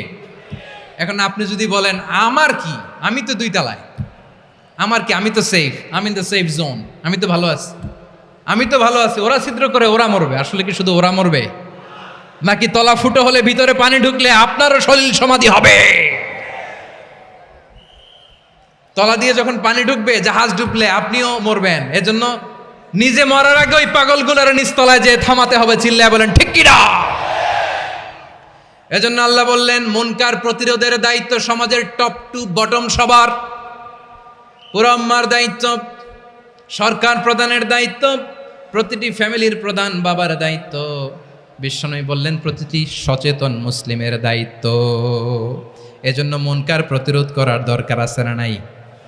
সমাজে এই যে ইফটিজিং হয়, আপনার বোনের বয়সী একটা মেয়েকে কিছু বখাটে টিটকারি করে, এই বলে সেই বলে, নোংরা কথা বলে, রাস্তায় দেখেও আপনি পাশ দিয়ে না দেখার মতো চলে যান কেন? আপনি দাঁড়ান না কেন? আপনি দাঁড়ালেই তো থেমে যাবে, কারণ সত্যের যে শক্তি তার সামনে মিথ্যা মুখ থুবড়ে পড়ে। আপনার সামনে ও কিছুই না, নাথিং। আপনি দাঁড়ান, ওকে প্রশ্ন করেন যে আমার বোনকে তুমি ডিস্টার্ব করো কেন? আপনাকে দেখে আরো 5 জন দাঁড়াবে, 5 জনকে দেখে আরো 10 জন দাঁড়াবে। আমাদের নীরবতা আর আমাদের নিশ্চুপ থাকাই জালিমদেরকে আরো শক্তিশালী জালিম বানিয়েছে। এজন্য মুনকার প্রতিরোধের দায়িত্ব আমাদের সবার।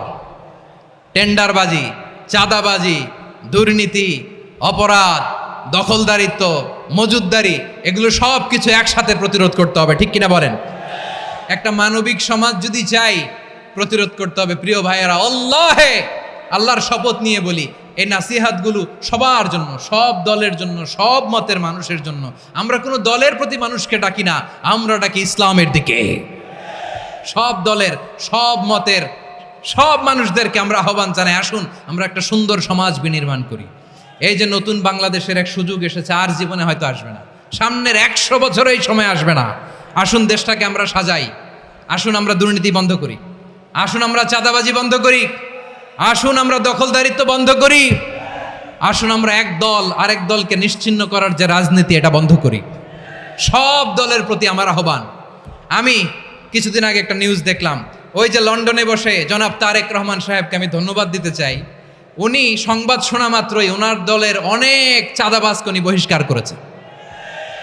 I do appreciate. প্রতিটি দলের এরকম ইনিশিয়েটিভ নেওয়ার দরকার আছে না নাই? যে কোনো দলে এই প্র্যাকটিসটা থাকার দরকার আছে না নাই? চাঁদাবাজদের সাথে আপনারা নিজেদেরকে মুক্ত ঘোষণা করবেন যে এরা আমার দলের কর্মী হতে পারে না। আমরা চাঁদাবাজ মুক্ত বাংলাদেশ চাই, জুলুম মুক্ত বাংলাদেশ চাই, ফ্যাসিজম মুক্ত বাংলাদেশ চাই, গুণ খুন খারাপি মুক্ত বাংলাদেশ চাই। আমরা নতুন ভোরের বাংলাদেশ চাই। ওই বাংলাদেশ পাওয়ার জন্য মুনকার প্রতিরোধে, অন্যায় প্রতিরোধে যদি বাঘের বাচ্চার মতো, আবু সাইদের মতো 2 হাত উঁচু করে বুককে টান টান করে প্রসারিত করে দাঁড়াতে হয়, রাজি আছো মুসলমান? কারা কারা রাজি? আল্লাহকে হাত দেখিয়ে প্রতিজ্ঞা করো।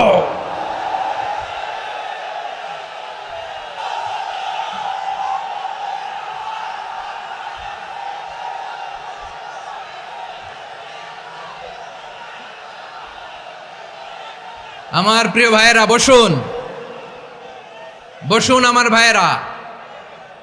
রাব্বুল আলামিন বলেন, ওয়ায়ানহা আনিল ফাহশাই ওয়াল মুনকারি ওয়াল বাগি ইয়াইদুকুম লাআল্লাকুম তাযাক্কারুন। বসুন।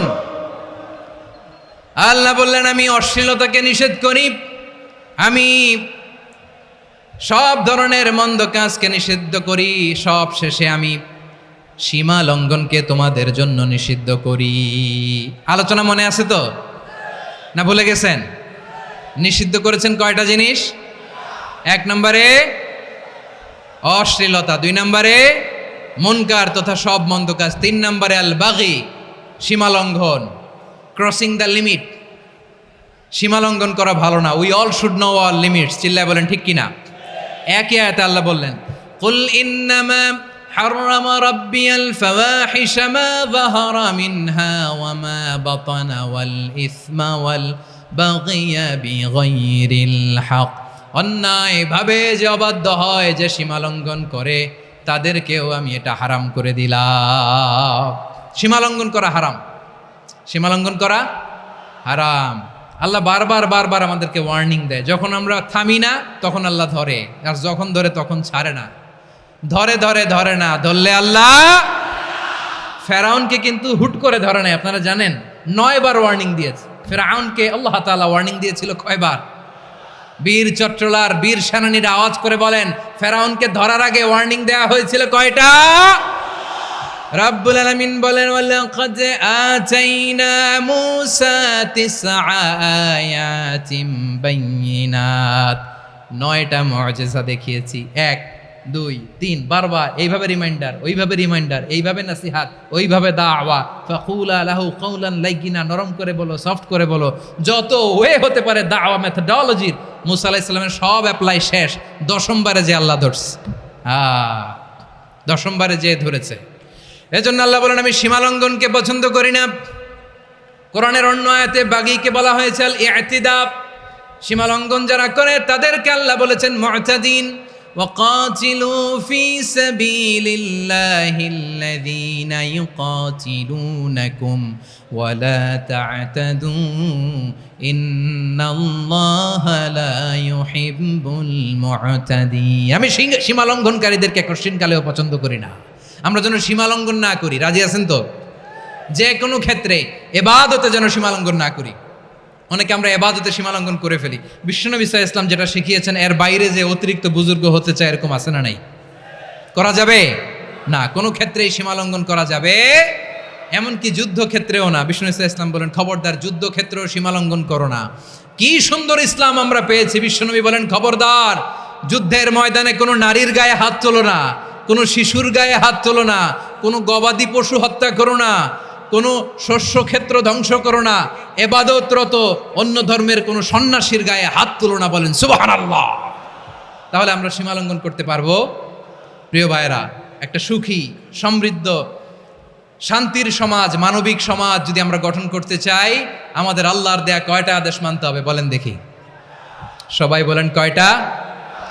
আর বেঁচে থাকতে হবে কয়টা জিনিস থেকে? আওয়াজ করে বলেন কয়টা? আচ্ছা, আদেশ নাম্বার 1 কি ছিল বলেন? আল্লাহর আদেশ কি? 1 নাম্বার আদাল, ন্যায়পরায়ণতা। আমরা সুবিচার, সুশাসন, ন্যায় বিচার চাই কি চাই না? 2 নম্বরে কি ছিল? মাশাআল্লাহ, আওয়াজ করে বলেন 2 নম্বরে কি ছিল? ইহসান। আমরা যেন সবার প্রতি দয়া পরবশ হই, ইহসান করি। 3 নম্বরে কি ছিল? নিকটাত্মীয়দের দান করা, তাদের অধিকার প্রাপ্য বুঝিয়ে দেওয়া। পাশাপাশি 3টা জিনিস থেকে আল্লাহ বারণ করেছেন, নিষেধ করেছেন। তার প্রথমটা ফাহশা, অশ্লীলতা। অশ্লীলতার সাথে আমাদের কোনো সম্পর্ক। আজকের এই ঐতিহাসিক চট্টগ্রামের প্যারেড ময়দান থেকে আমরা যত ধরনের মা বাহারা মিনহা মা বাতান, প্রকাশ্য অপ্রকাশ্য, দৃশ্যমান অদৃশ্যমান, সব অশ্লীলতা থেকে নিজেদেরকে মুক্ত ঘোষণা করলাম। অশ্লীলতাকে আমরা না বলে দিলাম। আওয়াজ করে সবাই বলুন নো। অশ্লীলতার সাথে আমাদের কোনো সম্পর্ক। 2 নম্বর নিষেধাজ্ঞা কি ছিল? আল মুনকার, সমাজের যত মন্দ কাজ এগুলোকে আমরা প্রতিরোধ করব। রাজি আছেন তো সবাই? 3 নম্বরে আল বাগী, সীমালঙ্ঘন। কোন মুসলিম সীমালঙ্ঘন করে না, এমনকি যুদ্ধক্ষেত্রেও না। আওয়াজ করে বলেন ঠিক কিনা? রাব্বুল আলামিন শেষে বললেন, ইয়াইদুকুম লাআল্লাকুম তাযাক্কারুন, আল্লাহ তোমাদেরকে উপদেশ দেন যাতে তোমরা শিক্ষা গ্রহণ করো। আমরা উপদেশ দেব, আমরা জোর করে কাউরে কিছু মানাতে চাই না। লা ইকরাহা ফিদ্দিন ওয়া যাক্কির ফাইন্না যিকরা তানফাউল মুমিনিন। উপদেশ দিলে এটা মুমিনদের কাজে দেয়। লাস্তা আলাইহিম বিমুসাইতির ইন্নামা আনতা মুযাক্কির। নবী হে, আপনি রিমাইন্ডার দাতা, আপনি উপদেশ দিবেন। আমরাও বিশ্বনবীর এই হাদিসগুলো থেকে, কোরআনের আয়াত থেকে রিমাইন্ডার, এই কথামালা, বাণীবাহক হিসেবে এই বাণীগুলো আপনাদের সাথে কাছে পৌঁছে দিলাম। আমরা আল্লাহ তাআলার কাছে প্রার্থনা করি, আল্লাহ আমরা যেন আদল দিয়ে আমাদের সমাজকে গঠন করতে পারি। আল্লাহ আমরা যেন ইহসান করতে পারি, আমরা যেন নিকটাত্মীয়দের দান করতে পারি। আল্লাহ যত ধরনের অশ্লীলতা, অনাচার, মন্দ কাজ, সীমালঙ্ঘন, অবাধ্যতা থেকে যেন আমরা বেঁচে থাকতে পারি। আল্লাহ তাআলা আমাদের সবাইকে কথাগুলো বোঝার ও আমল করার তৌফিক দান করুন।